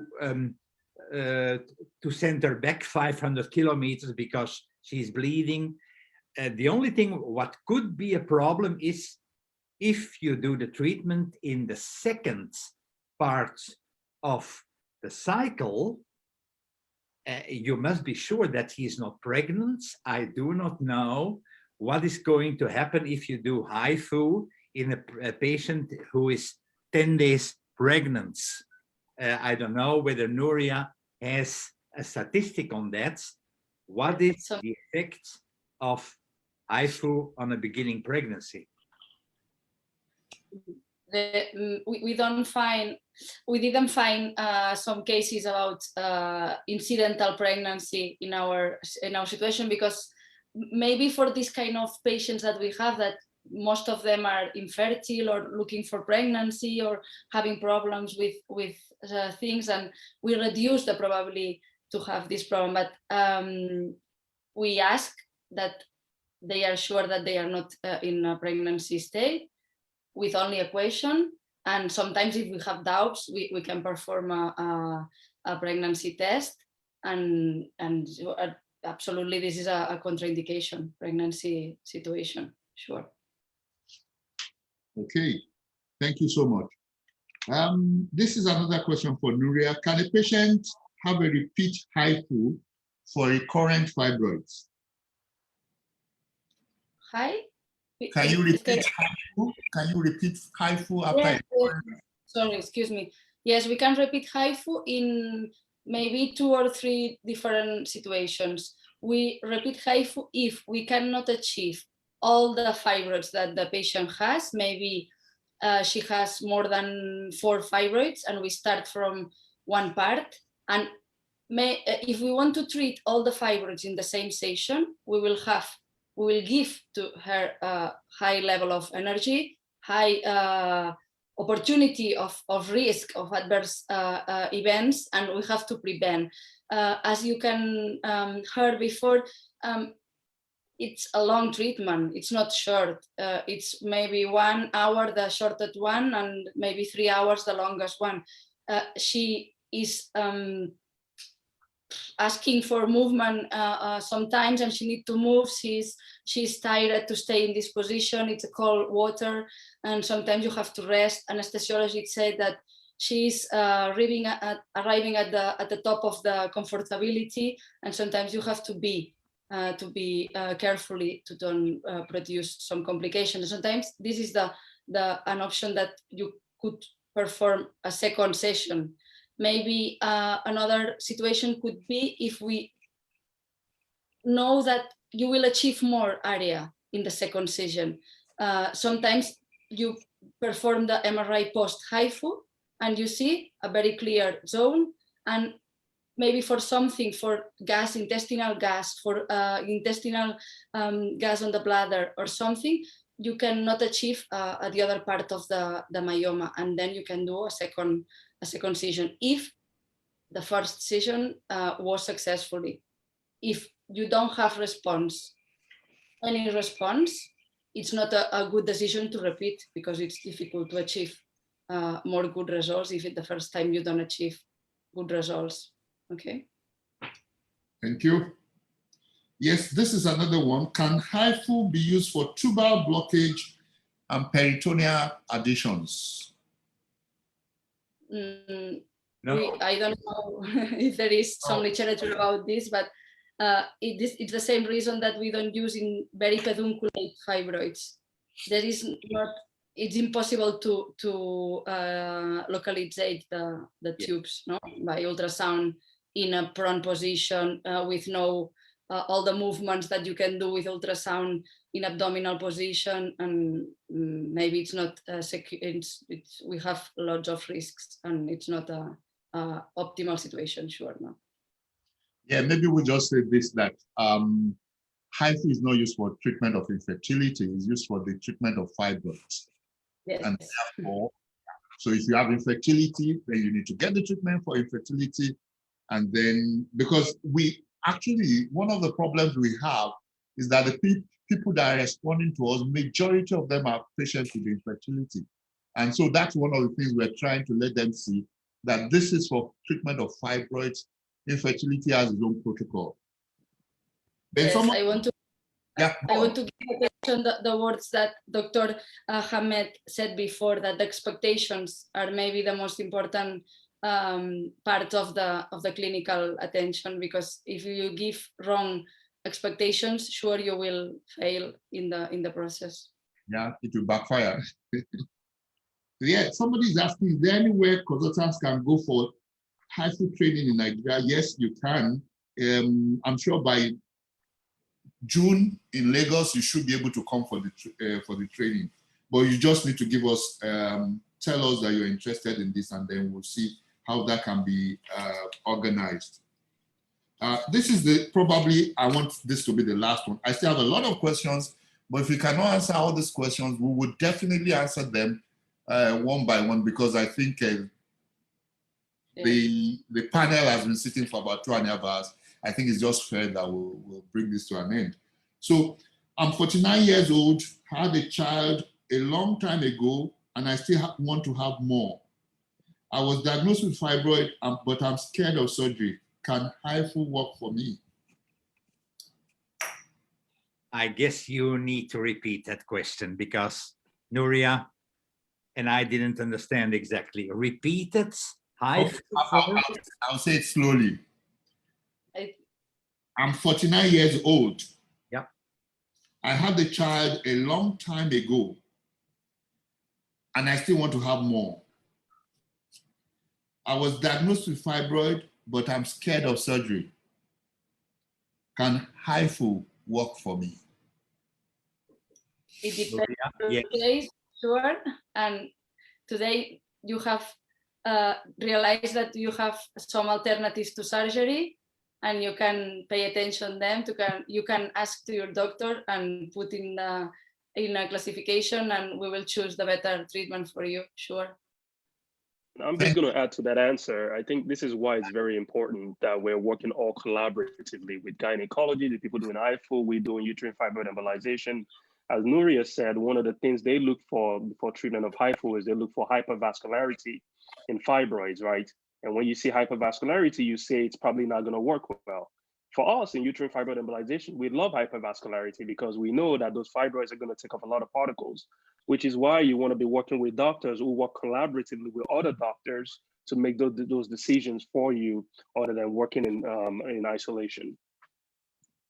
Great point, Hamed. And that's why you're not far from me. Yes, absolutely.